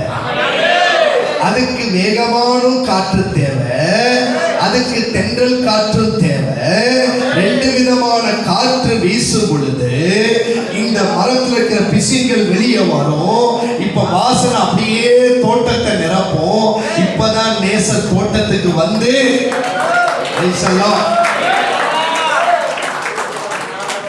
இந்த காற்று யாரு? பலத்த காற்றாய் வந்தாரே அப்போஸ்தலர் நாட்கள்ல, பலத்த காற்றாய் இறங்கி வந்தாரே பரிசுத்த ஆவியானவர். ஆமென் சொல்லுங்க. இந்த பரிசுத்த ஆவியானவர் பத்தியும் இங்கே ஒரு காரியத்தை நான் தெளிவாய் சொல்லிக் கொடுக்க விரும்புகிறேன். பழைய ஏற்பாடுல பரிசுத்த ஆவியானவர் வரவில்லை, பரிசுத்த ஆவி அருளப்பட்டது. கொஞ்சம் வித்தியாசம், இதை நீங்க நல்லா புரிஞ்சுக்கணும். ஆனா புதிய ஏற்பாடுல பரிசுத்த ஆவி இல்ல, பரிசுத்த ஆவியானவரே உள்ளே வருகிறார். நான் மறுபடியும் அதை தெளிவாக சொல்லுகிறேன்.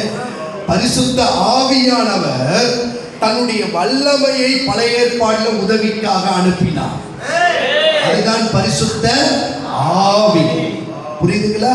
தனக்குள்ள இருந்த அந்த spirit, God spirit, holy spirit. எனக்குள்ள ஒரு ஆவி இருக்கு, இருக்கா இல்லையா? உங்களுக்குள்ள ஒரு ஆவி இருக்கு, தேவனுக்குள்ள ஒரு ஆவி இருக்கு. அது தேவ ஆவி, கர்த்தருடைய ஆவி, பரிசுத்த ஆவி. அவர் வருகிற இடத்தில் விடுதலை உண்டு. ஆமென். தேவன் 3 தன்மையில ஒருவராய் இருக்கிறார். அதை ரொம்ப குழப்பிக்க கூடாது, சுருக்கமா புரிஞ்சுக்கணும். பிதா, குமாரன். ஆமா, அதை புரிஞ்சுக்கணும்னா நீங்க எங்கெல்லாம் போகணும்னு அவசியம் இல்லை. உங்களை நீங்க சரியா பார்த்தீங்கனால உங்களுக்கு புரியும். இப்ப நான் ஜான் என்ற ஒரு மனிதன் இங்கே உங்கள் மத்தியில பேசி கொண்டிருக்கிறேன். எனக்குள்ள இந்த ஒரே நேரத்துல 3 காரியம் செயல்பட்டு கொண்டிருக்கிறது. என் ஆவி செயல்படுகிறது, என் ஆத்துமா செயல்படுகிறது, என் சரீரம் செயல்படுகிறது. ஆனா நான் யார் என்று அழைக்கப்படுகிறேன்? ஜான் என்று அழைக்கப்படுகிறேன். 3 பகுதி செயல்படுகிற ஜான்.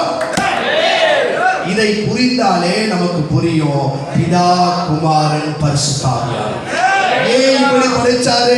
அவருடைய சாயலாகி என்னை அவர் திரித்துவமாய் இருக்கிறதால என்னையும் அப்படியே படைத்தார். அவர் பிதா, குமாரன், பரிசுத்த ஆவி. நான் ஆவி, ஆத்துமா, ரொம்ப சுலபமாக புரிந்து கொள்ளதான ஒரு வழிமுறை. அப்போ இந்த ஆவியானவர் ரொம்ப முக்கியமான ஒரு காரியம். இப்போ பிதாவாகிய தேவன்கிட்ட யாரும் போக முடியாது இல்லையா? வசனம் அப்படிதான் சொல்ற, இது அவரை யாரும் ஒரு காலம். ஆனா கண்டன் சொல்றாங்களே, அதை என்ன சொல்றது? யூடியூப்ல திடீர்னு பேசுறாங்களே, நான் பிதாவுக்கு பக்கத்துல போனேன். என்ன சொல்லாத, என்ன சொல்ல? பைபிள் சொல்லுது, ஒருவரும் சொல்லுங்க, ஒருவரும் சேரக்கூடாது. சேரவே முடியாது. அவன் கிட்டே போகணும். ஆனா இவர் எங்க போனாரா?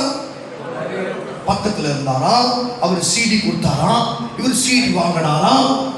அப்ப சொல்றாங்க டிஜிட்டல்ல போடுன்றாரா? என்ன எவ்வளவு துணிகம்! ஒரு முறை அகஸ்டின் என்ன சொன்னாரு, சாத்தா நம்ம ஆளுகிட்ட தான் போய் சொல்ல டியூஷன் கத்துக்கணுமா? எப்படி? ஆமா, இவங்க கிட்ட வந்து கத்துக்கணுமா? அவன் அந்த அளவுக்கு பேச துணிஞ்சிட்டான். நீங்க வசன வெளிச்சத்துல இருக்கு. வசனம் தான் மாறாதது. இன்னைக்கு இருக்கிற ஊழியர்கள் மாறி போயிடுவாங்க. அவங்க சொல்றதெல்லாம் புதுசா சொல்றதெல்லாம் மாறி போயிடும். ஆனா ஆண்டவருடைய வார்த்தை மாறாது. ஒருவரும் இயேசு கிறிஸ்து சொல்றாரு, என் பிதாவை நீங்கள் ஒரு காலம் கண்டதில்லை, அவர் சத்தத்தை கேட்டதுமில்லை.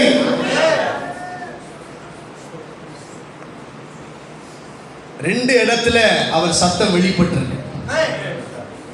புதிய ஏற்பாடு ரெண்டு இடத்துல அவர் சத்தம் வெளிப்பட்டிருக்கு. ஒன்று ஞான ஸ்நானம் எடுக்கிற இடத்துல, இவர் என்னுடைய நேசகுமாரன், இவரில் பிரியமாயிருக்கிறேன், இவருக்கு சொல்லுங்க.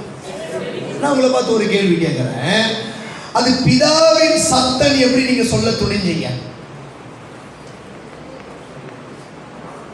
என் கேள்வி நீங்க சிந்தனை மட்டும் பண்ணுங்க, யாரை தவறா எடுத்துக்க வேணாம். ஓகே, நல்லா கவனிங்க. அங்க பிதா வெளிப்பட்டு பேசினார் அப்படின்னு வெளிப்படையா எழுதப்படல, இல்ல? எழுதப்பட்டிருக்கா? வானத்திலிருந்து ஒரு சத்தம் உண்டாயிற்று. எப்படி? அப்ப வானத்திலிருந்து சத்தம் வந்தவனே நாம் என்ன நிதானிக்கிறோம்? பிதாவிடத்திலிருந்து வந்தது. பிதா வானத்தில் இருக்கிறாரா, வானத்துக்கு மேல இருக்கிறாரா? சரியா? நான் கேட்கறதுக்குள்ள வசனத்துல பதில் இருக்கு. நான் வேற எங்கேயும் உங்களை கொண்டு போக மாட்டேன். பரமண்டலங்களில் இருக்கிற எங்கள் பிதாவே. எங்க இருக்கிறாரு? வானமண்டலம் ஒரு மண்டலம், ஒரு ஜோன்.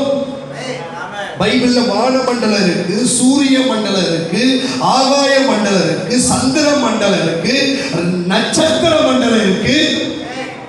எல்லா மண்டலத்தையும் கடந்து ஒரு உன்னதத்தில் இருக்கிறாரே, அதுதான் பரமண்டலம். அப்போ நம்முடைய புரிதல்ல வானவனிய சரி இவர் தான் பேசியிருப்பாரு. நம்முடைய புரிதல் ரொம்ப தெளிவா இருக்கணும்னு தான் நான் இதெல்லாம் ரொம்ப வலியுறுத்தி உங்களோட பேசுகிறேன். வசனத்தை இன்னும் கூட நம்ம தெளிவா புரிஞ்சுக்கணும்னு பேசுறேன், வேற ஒன்றும் கிடையாது. நீங்க யோபு பகுதியில வானத்துல இருந்து அக்கினி இறங்கி வருது. யோபுவை சோதிக்கிறது இப்ப யாரு? கர்த்தர் அனுமதி கொடுத்தாரு. ஆனா சோதிக்கிறது யாரு? சாத்தான், இல்ல? இப்ப அந்த அக்கினி அனுப்புறது யாரு? இல்ல, தெளிவா சொல்லுங்க. சாத்தான். இப்ப அந்த வேலைக்காரன் வந்து என்ன சொல்றான்? வானத்திலிருந்து தேவனுடைய அக்கினி இறங்கி என்ன சொல்றான்?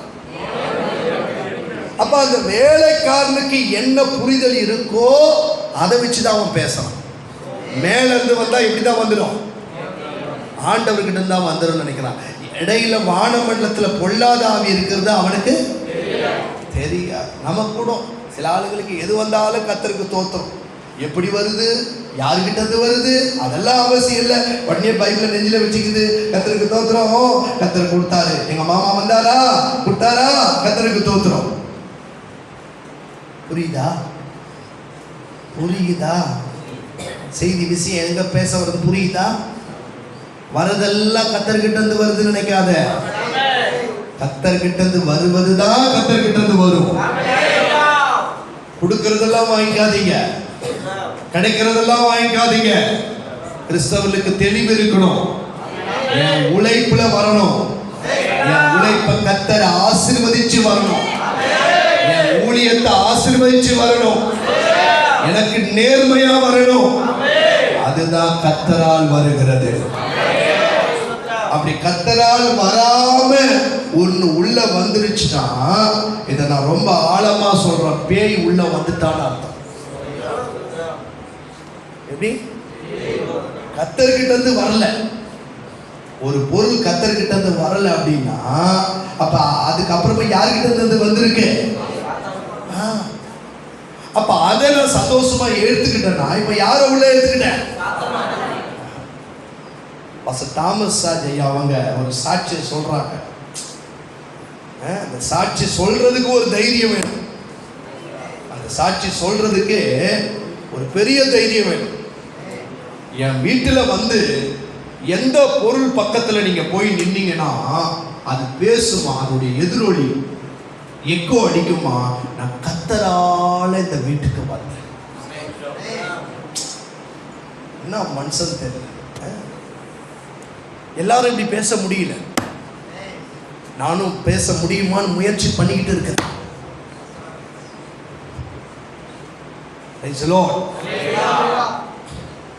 அவர் கொடுத்தது போதுங்க. ஆமென் சொல்லுங்க. 3 வேளை சாப்பாடு இருந்தா போதும், உடுத்துறதுக்கு உடை இருந்தா போதும், செலவழிக்கிறதுக்கு பணம் இருந்தா போதும். அவர் ஒண்ணு கொடுக்கும் போது வாங்கிக்கலாம். அதை தான் உண்மையா சொல்ல முடியும். கர்த்தர் கொடுத்தா. வீட்டை கடன்ல வாங்கி கட்டிடுறது எப்படி சொல்லுங்க? அங்க எழுந்து நின்று பிரச்சனை, கர்த்தரே இந்த வீட்டை கட்டி கொடுத்தா. எனக்கெல்லாம் அந்த நேரத்தில் கோபம் வரும் பாருங்க.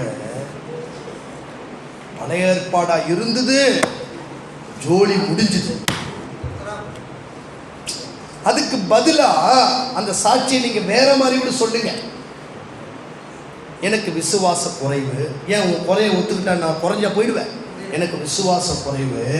கர்த்தர் ஆசீர்வதிக்கிறவர் தான். என்னால் அப்படிப்பட்ட ஒரு விசுவாசத்தில் வாழ முடியல.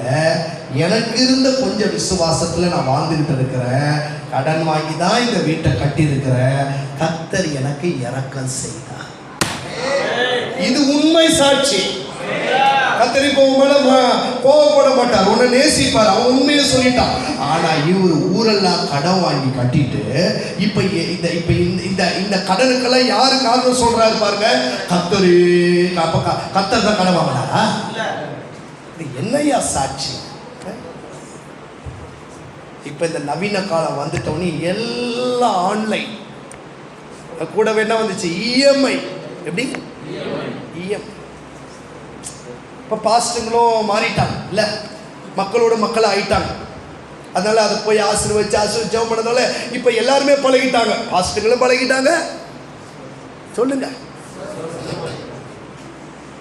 இவங்க தெளிவா சொல்லியிருந்தாங்க. எப்ப இஎம்ஐல வாங்கினா அதுக்கு நான் ஜெபம் பண்ண மாட்டேன்னு சொல்லியிருந்தாங்க.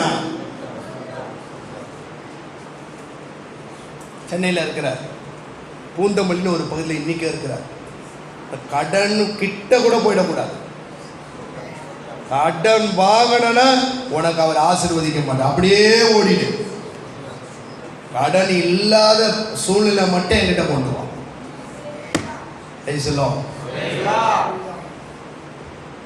ஆமென் சொல்லுங்க. ஸ்தோத்திரம். இதிலும் நமக்கு மாற்றம் வேண்டும். ஆமென் சொல்லுங்க. மாற்றம் பழகி பாருங்க, முயற்சி பண்ணி பாருங்க. 29 வருஷம் வாழ்ந்துட்டு வாழ்ற ஆண்டுடைய கிருபையில ஒரு கடனும் கிடையாது. ஒரு கடனும் கிடையாது. ஒரு எந்த விஷயத்தையும் கடன் கிடையாது. யாருக்கிட்டையும் 10 ரூபாய் கேட்க விடலை இயேசுநாதர். ஆமென் சொல்லுங்க.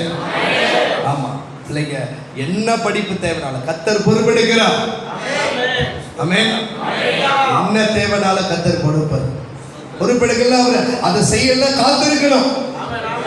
11 வருஷம் சைக்கிளை தொடறதுக்கு 11 வருஷம் என்ன நடக்க விட்டார். 2 வீலரை தொடறதுக்கு 15 வருஷம் என்ன காத்திருக்க வச்சார்.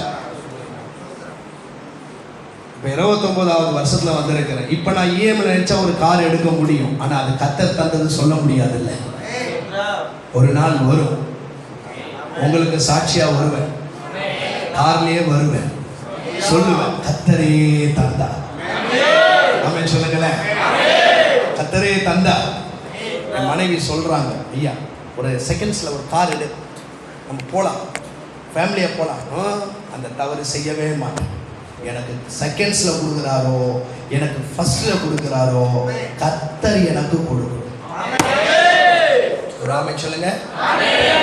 எங்க மாமியார்கிட்ட, எங்க மாமியார் ஆரம்பத்துல திருமணம் ஆன பிறகு நான் உங்களுக்கு ஒரு இஎம்ஐல ஒரு வண்டி எடுத்து கொடுக்குறேன். எதுக்குமா? நீ கடன் கட்டலன்னா என்ன வந்து சத்தம் போடுறதுக்கா? அப்படியே போயிடு. ஒன்று புதுசா எடுத்து கொடு, இல்லைன்னா செகண்ட்ஸ்ல எடுத்து கொடு, நெட்டை எடுத்து கொடு அப்படின்னு. அவங்களுக்கு அந்த பண சூழ்நிலை அமையவே இல்லை. என்னை பார்க்கும் போதெல்லாம் புலம்பிட்டு இருப்பாங்க, என் பொண்ணு நீங்கள் சைக்கிளில் போகிறது எனக்கு கஷ்டமாக இருக்குன்னுவாங்க. எல்லாரும் என்னை கேள்வி கேட்குறாங்கன்னு சொல்லுவாங்க. பரவாயில்ல, ஏசு எனக்கு தருவார். அப்போ அவங்க சும்மா இல்லாமல் ஒரு வார்த்தையை விட்டுட்டாங்க, எப்படி வண்டி சாவியை தொழுங்கிட்டு கொடுப்பாரா அப்படின்னு ஒரு குறுக்கு கேள்வி கேட்டுட்டாங்க. நானும் சொல்லிட்டேன், அவர் தருவார், நான் பார்க்குறேன் அப்படின்னு ஒரு சவால் விட்டுட்டு போயிட்டாங்க.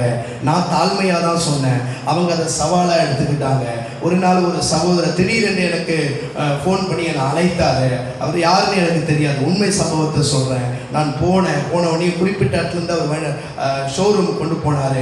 ஐயா உங்களுக்கு ஒரு வண்டி வாங்கி கொடுக்க கர்த்தர் என்னோடு பேசினார் அப்படின்னு. நான் அமைதியாகவே இருந்தேன். ஏன்னா எனக்கு என்னென்னா, நம்ம எதுவுமே அவருக்கு ஏதோ செய்து வாங்கிட்டோன்னு அவங்க யாரும் நினைக்கூடாது சொல்லி நான் அமைதியாகவே இருந்தேன். அங்கே உள்ளே போன பிறகு ஐயா எந்த வண்டி வேங்கன்னாரு. அது கூட நான் பேச்சு கொடுக்குறேன், உனக்கு என்ன வண்டி ஆண்டவர் சொல்கிறாரோ அதை நீ செய்ப்பா அப்படின்ட்டேன். அப்போ உடனே அவர் வேற சபை விசுவாசி, அவர் எங்கேயோ ஒருத்தர் என்னை பார்த்துருக்கிறாரு, ஒரு முறை தான் பார்த்துருக்கிறார், எப்படியோ அவர் வாங்கிட்டார் அப்படின்னு. அப்போ நான் மறுபடியும் எனக்கு கொஞ்சம் பயம்தான். ஏன்னா நம்மளை தப்பாக யாரும் சொல்லக்கூடாது பாருங்க. எப்படி உலகத்தில் தப்பு பேர் எடுத்துடக்கூடாது பாருங்க. உலகத்தில் கூட எடுத்துடலாம், இப்போ நம்ம வந்து ஆண்டுடைய பிள்ளையா இருக்கிறவங்கள எடுத்துடக்கூடாதுல்ல. அதனால நான் மறுபடியும் அவரை கேட்டேன், எப்பா உங்கள் பாஸ்ட்டுக்கெல்லாம் இதெல்லாம் தெரியுமா? உங்கள் பாஸ்ட் என்ன தப்பாக நினச்சிட போகிறாருப்பா அப்படின்னு சொன்னேன். எங்கள் பாஸ்ட்டு நான் திட்டமாக சொல்லிவிட்டு, எனக்கு ஒரு மாதமாக கர்த்தர் எங்கிட்ட பேசினுக்கிறாரு, என்னை தூங்கவே விடுறதில்ல சொல்லி அப்படி சொன்னேன். அப்போ கூட எனக்கு நம்பிக்கை இல்லைன்னு சொன்னேன். உங்களை முதல்ல எங்கள் பாஸ்ட்டுக்கு தான் கொண்டு போக போகிறேன் அப்படின்னு சொல்லி அந்த வண்டியோடு கொண்டு போய் அந்த பாஸ்டர் சொன்னார், என் கீழே 10 உடன் ஊழியர் இருக்கிறாங்க. எத்தனை பேர் இருக்கிறாங்க? ஆனால் இந்த மனுஷன் ஒவ்வொரு நாளும் வந்து உங்களை பற்றி எங்கேயோ உங்களை பார்த்துட்டாராம், உங்களை தான் கர்த்தர் காட்டுறான்னு சொன்னாரு. அதனால யாருக்குமே இதை என்ன பண்ணாதீங்க, சொல்லுங்க, சொல்லாதீங்க. அந்த விசுவாசியும் சொல்லுச்சு, இந்த ரகசியம் யாருக்குமே தெரியும். இது வரைக்கும் அந்த பாஸ்டுக்கும் அந்த விசுவாசிக்கும் எனக்கு தவிர என் சொந்த மனைவிக்கு கூட அது தெரியாது. என் மனைவி அப்பப்போ ரொம்ப சந்தோஷமா இருக்கிற நாட்டில் இப்போ கூட அந்த ரகசியத்தை சொல்லுவீங்களான்னு கேட்பாங்க. அடிக்கு கேட்கக்கூடாது, அது கர்த்தருக்கு மாத்திரம் உள்ளது. ஒரு ஆமென் சொல்லுங்க. சோதரம் கவனி. அப்போ இந்த வார்த்தையை சொல்லிட்டேன்ல, இந்த வண்டியை வாங்கிட்டு வீட்டில் வந்தவனே வந்துட்டு அந்த கீ செயினை கையில் வச்சுக்கிட்டு நான் வந்து மேலே எங்கள் மனைவி டீ போடுமா அப்படின்னா அவங்க அப்படியே பிரமிப்பாயிட்டாங்க. என்னங்க நடந்தது, புது வண்டியோடு வந்திருக்கிறீங்க, கர்த்தர் கொடுத்தாரு, மக்கள் எப்படி கொடுத்தாரு அதை மட்டும் கேட்காத, கர்த்தர் கொடுத்தார், கர்த்தரே கொடுத்தார், கர்த்தரையே கொடுத்தார். ஸ்தோத்திரம், ஆமென். டீ போட்டுக்கிட்டு இருக்கிறாங்க. அப்போ எங்கள் மாமியார் தானாகவே வீட்டுக்குள்ளே வராங்க, சொல்லி வச்ச மாதிரி அவங்களா வராங்க. வரும்போது ரொம்ப பவ்யமாக வராங்க, வந்து உட்காந்துட்டு தலையை தொங்க போட்டுக்கிட்டே இருக்கிறாங்க. என்கிட்ட சரியாக பேச மாட்டாங்க. நான் அவங்கள உரிமையாக ருக்கம்மான்னு கூப்பிடுவேன். அவங்க ருக்குமணி அவங்க பேர். ருக்கம்மா என்ன அமைதியாக இருக்கிறீங்க, என்ன இல்லை ஒன்றும் இல்லை தயங்குறாங்க. சரி நான் புரிஞ்சுக்கிட்டேன், கீழே வண்டியை பார்த்துருக்காங்க போலக்கு, அதனால் ஏதோ அவங்களுக்கு ஒரு மனசில் ஒரு போராட்டம் வந்துச்சு. கீழே வண்டி இருக்கே அப்படின்னாங்க. கர்த்தர் கொடுத்த வண்டி ருக்கம்மா அப்படின்னு சிரிப்பும் வருது, கலக்கமும் வருது. அவங்களுக்கு ரெண்டும் சேர்ந்து வருது முகத்துல. நான் சாவியை கையில சுத்திக்கிட்டே இருக்கிறேன். என்ன சுத்திக்கிட்டு இருக்கிறேன்? துக்கமா ஒரு கேள்வி கேட்டீங்க, ஞாபகம் இருக்கா? இந்தாங்க கீச்சை, அந்த வண்டியுடைய சாவியை பிடிங்க, நீங்களே ஒரு ஜோம் பண்ணுங்க அப்படின்னு உங்க தலையை குனிஞ்சுக்கிட்டே சொன்னாங்க. கர்த்தர் உங்கள் விசுவாசத்தை கனப்படுத்தினார். ஆமென் சொல்லுங்களேன். இப்படிப்பட்ட கர்த்தர் இருக்கும்போது கடன் வாங்க போலாமா? சொல்லுங்க. ஆகதான் வாங்கிக்கோ. நீங்க தான் கஷ்டப்பட போறீங்க, நீங்க தான் கட்டப்பட போறீங்க, நீங்க தான் நைட்ல தூக்கம் இல்லாம கடன்காரன் வர போறானே அப்படின்னு யோசிக்க போறீங்க. அந்த கஷ்டம்லாம் இல்லாம வாழணும்னு சொன்னா எங்களை போல வாழ பழகுங்க. கொடுக்கிற வரைக்கும் காத்திருங்க, கொடுத்திருக்கிறதுல வாழுங்க, எளிமையாக வாழுங்க. கர்த்தர் உயர்த்தும் போது உயர்த்துவார். ஒரு ஆமென் சொல்லுங்களேன். Price the Lord. சரி, நம்ம எங்கேயோ தொட்டு எங்கேயோ போயிட்டோம். ஆனா எல்லாமே தேவையானதுதான் ஆண்டவர் பேசிட்டு இருக்கிறார். எத்தனை பேர் விசுவாசிக்கிறீங்க? ஆமென் சொல்லுங்க. சரி, கவனிங்க பிரியமானவர்களே. இந்த பரிசுத்த ஆவியானவர் ரொம்ப முக்கியமானவர். தேவனை காண முடியாது, ஓகேங்களா? தேவனை காண முடியாது. ஆனா பரிசுத்த ஆவியானவர் நமக்குள்ள வருகிறதால தேவனும் எனக்குள் வாழ்கிறார். ஓகேங்களா? அவங்க 3 பேரை பிரிக்க முடியாது இல்லைங்களா? பிரிச்சு பார்க்கவும் முடியாது, பிரிச்சு பேசவும் முடியாது, பிரிச்சு சொல்லவும் முடியாது. அப்படி பிரிச்சானா அவனுக்கு பேர் என்ன தெரியுங்களா? அந்தி கிறிஸ்து. பிதா குமார் பரிசுத்த ஆவியானவர் பிரிச்சு பேசினவன் யாரு? அந்தி கிறிஸ்து. தெளிவா புரிஞ்சுங்க. எங்கேயாவது பிதா பிதா பேசுறா அவன் அந்தி கிறிஸ்து. இயேசு இயேசு சொன்னா அந்தி கிறிஸ்து. ஆவியானவர் மாத்திரம் தனியா சொன்னா அந்தி கிறிஸ்து. இவர்கள் மூவரும் இணைந்து ஒன்றாய் வாழ்கிறார்கள். இப்ப ஆவியானவர் எனக்குள்ள வந்ததால நல்லா கவனிங்க, தேவனுடைய பூரண எனக்குள்ள வந்துருச்சு. சொல்ல உங்களுக்கு புரியுதுங்களா? நான் சரீரத்தில் இருக்கிறேன். இயேசு கிறிஸ்து சரீரம் எடுத்துட்டாரா? சொல்லுங்க. அவருக்கு ஒரு மகிமையின் சரீரம் இருக்குல்ல? அவர் பூமியில ஒரு சரீரம் எடுத்துட்டார்ல? அப்படியே தழும்பு இன்றைக்கு நமக்காக இருக்குல்ல? ஆமா இருக்கு. ஓகே, மகிமையில இருக்கிற தேவன் மகிமையா இருக்க, பிதாவாகிய தேவன் மகிமையா இருக்கிறார். அவர் கிட்ட போக முடியாது. ஆனா ஆவியானவர் எனக்குள்ள வந்ததால அவர்களும் எனக்குள்ள இருக்கிறார். இந்த ரகசியத்தை தெளிவா புரிஞ்சுக்கணும். இதை புரிஞ்சுக்கிட்டான விசுவாசி இதை புரிஞ்சுக்கிட்டாங்கன்னா அவங்க வாழ்க்கையில தானாகவே மாற்றம் வரும்.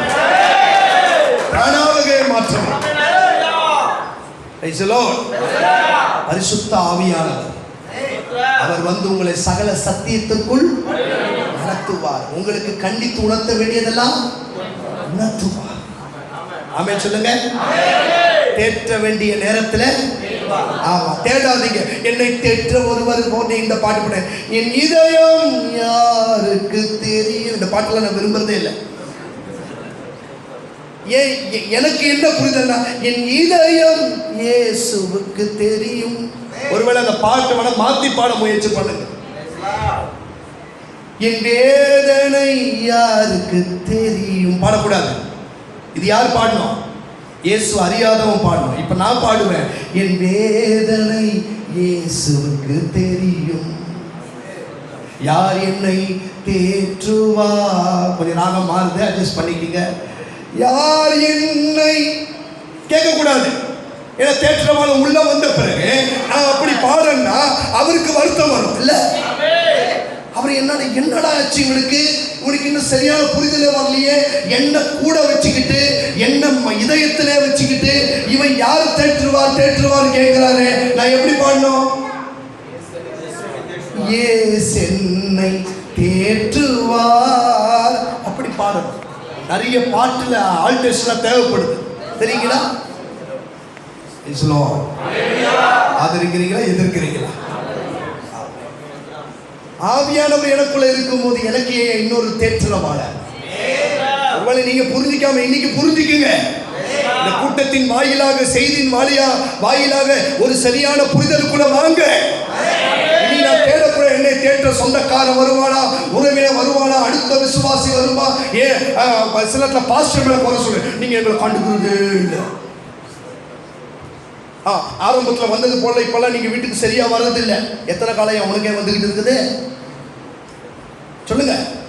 அன்னைக்கு குழந்தையா இருந்தீங்க, அதனால என்ன பண்ணும் வந்தோம். இப்ப கொஞ்சம் வளர்ந்து இருக்கிறீங்கல்ல, கொஞ்சம் கண்களை திறந்து புரிஞ்சுக்கீங்க. தேற்றவாளன் உள்ள இருக்கிறார். தட்டி சொல்லுங்க, தேற்றவாளன் உள்ள இருக்கிறார். பரிசுத்தாவி பெற்றவங்க சொல்லுது. பெறாம சும்மா அதுலயும் ஒரு பொய்யை போட்டுறாதீங்க. பரிசுத்த ஆவியை பெற்றுக் கொள்ளுங்க. அவர் தான் உங்களை நடத்துவார். அவர் தான் உங்களை மனவாட்டியா உருவாக்குவார். அவர் தான் உங்களை வருகைக்கு ஆயத்தப்படுத்துவார். உயிர்த்தெழுதல்ல பரிசுத்த ஆவியானவர் தான் இந்த சாவுக்கு ஏதுவான சரீரத்தை உயிர்ப்பிப்பார். பரிசுத்த ஆவிக்காக ஜெபம் பண்ணுங்க. வரலன்னு முற்றுப்புள்ளி வைக்காதீங்க. மறுபடியும் ஜெபம் பண்ணுங்க. மறுபடியும் ஜெபம் பண்ணுங்க. அழுது ஜெபம் பண்ணுங்க. அறிக்கை செய்து ஜெபம் பண்ணுங்க. அவர் நிச்சயம் வருவார். நான் வீட்டில் தான் பரிசுத்த ஆவிக்காக ஜெபம் பண்ணேன். ஆண்டவர் என்னை நிரப்பிட்டார். என்னை நிரப்பும் போதே எங்கள் அம்மா சமையல் வேலையில் இருந்தாங்க, என் தங்கச்சி ஒரு வேலையில் இருந்தாங்க. உடனே அந்த ஜெபத்தில் வந்து உட்கார்ந்தாங்க. அவங்களையும் நிரப்பிட்டார். என் அண்ணனுக்கு மட்டும் பரிசுத்த ஆவி வரல. அவர் நைட்டு எங்களோட சேர்ந்து எனக்காக ஜெபம் பண்ணுங்க அப்படின்னாரு. நாங்களும் சேர்ந்து ஜெபம் பண்ணோம். ஆனால் ஆவியானவர் வரல. மறுநாள் ஜெபம் பண்ணார். ஆவியானவர் வரல. இப்போ எங்கள் அண்ணன் துணிகரம் கொண்டு ஆண்டவரை பார்த்து அவர் பச்சைபாதம் உள்ளவர்னு சொல்லிட்டார். நான் சொன்னேன், அம்மா ஆண்டவர் ஒரு நாள் குறை சொல்லக்கூடாது, அவர் நல்லவர். என்றைக்குமே நம்முடைய வாயில சொல்லுகிற ஒரு வார்த்தை God is good, கர்த்தர் நல்லவர். அப்போ சொல்லிட்டு அண்ணன் கிட்ட சொன்ன, அண்ணா நல்லா ஒப்பு கொடுத்து ஜெபம் பண்ணுங்க அப்படின்னு சொல்லி ஒரு 3ஆவது நாள் அப்படியே நாங்கள் எல்லாம் நைட்டு இரவு வேலை ஜெபம் பண்ணிக்கிட்டே இருக்கிறோம். பரிசுத்த ஆவியானவர் வல்லமையா வந்து அவர் மேலே இறங்கினார். 1 மணி வரைக்கும் எங்களை தூங்க விடலை. துதிச்சு அப்படியே சந்தோஷமா இருந்தார். இப்போ நான் எங்கள் அண்ணன்கிட்ட தனியாக கொண்டு போய் நான் கேட்டேன், அண்ணா 2 நாள் வராத ஆவியானவர் இன்றைக்கு மட்டும் எப்படி உங்ககிட்ட வந்தாரு? அது சொல்லி ஆகணுமான்னு கேட்டார். சொல்லி தான் ஆகணும். அப்போ தான் நான் இப்படி பிரசங்கம் பண்ண போகும்போது தான் சொல்ல முடியும். அப்போ தான் திருந்த வேண்டிய விசுவாசியில் திருந்த முடியும். நான் சபைக்கு தான் வந்துட்டு இருக்கிறேன். ஆனால் ஒரு பக்கம் சிகரெட்டை அடிச்சுக்கிட்டே இருந்தேன். சிகரெட்டை நான் என்னைக்கு விட்டுட்டேனோ அன்னைக்கு தான் அவர் உள்ள வந்தார். அப்போ நிறைய பேருக்கு ஏன் ஆவியானவர் உள்ள வரமாட்டாரு? உள்ள எதையோ வச்சுக்கிட்டே அவரை கூப்பிடுறீங்க. அவருக்கு பேர் என்ன? பரிசுத்த. ஏன் உள்ள வராரு? பரிசுத்தப்படுத்த வராது, பரிசுத்தம் கொடுக்க வராது, பரிசுத்தத்தில் நடத்த வராது. அப்ப உள்ள ஒரு அசுத்தத்தை வச்சுக்கிட்டு வாங்காவியானவரே எப்படி வருவாரு? அந்த அசுத்தத்தை எடுத்து போடு. அது உன் சுபாவமா இருக்கலாம், அது ஒரு பழக்க வழக்கமா இருக்கலாம், அது ஆவியானவருக்கு பிடிக்காததா இருக்கலாம். அதை எடுத்து போட்டுட்டு இருக்கிற இடத்துல முழங்கால் படிக்கிட்டு ஆவியானவரை வாரும் என்று ஜெபித்து பாருங்க. அவர் சொன்ன வார்த்தையின்படி மாம்சமான யாவர் மேலும் என் ஆவியை ஊற்றுவேன்.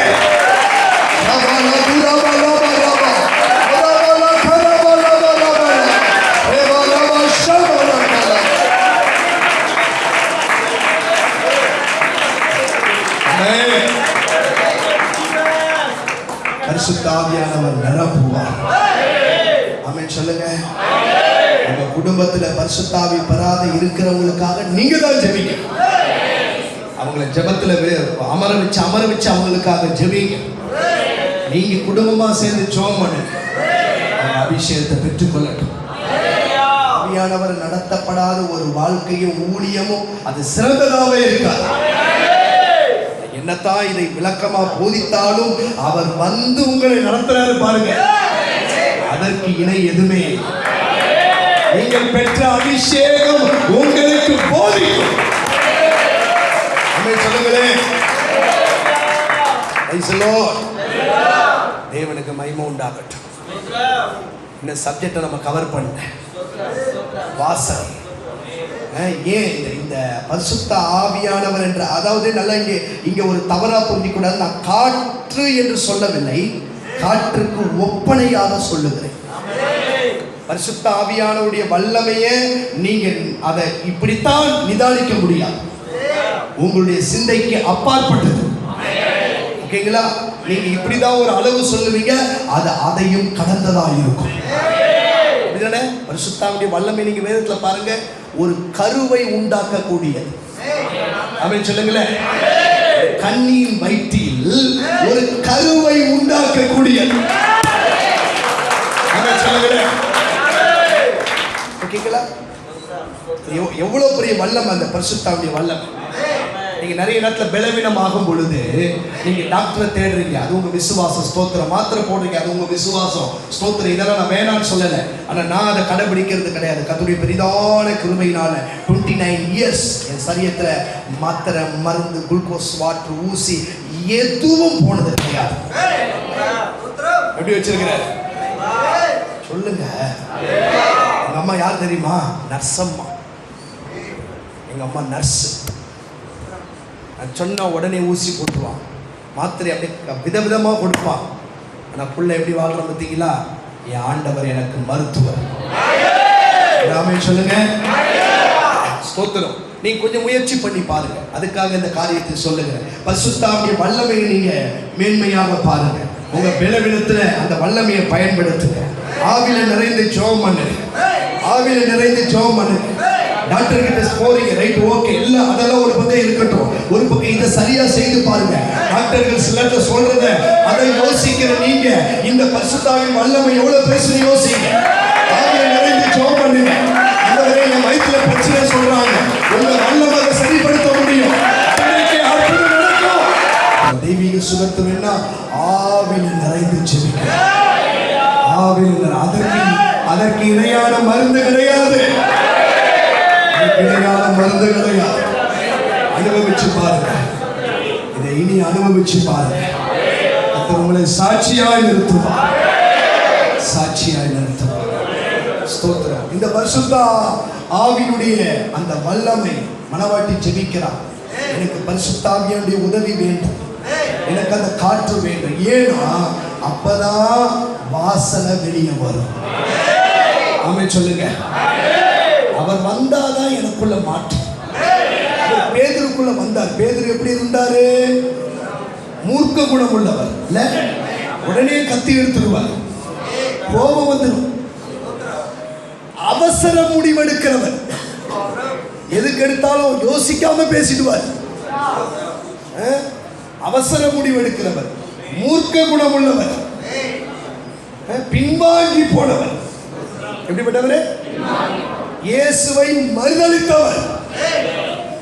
ஆனா ஆவியானவர் உள்ள வந்த பிறகு நம்ம அந்த தேவ மனுஷன் வாழ்க்கையை பாருங்களேன்.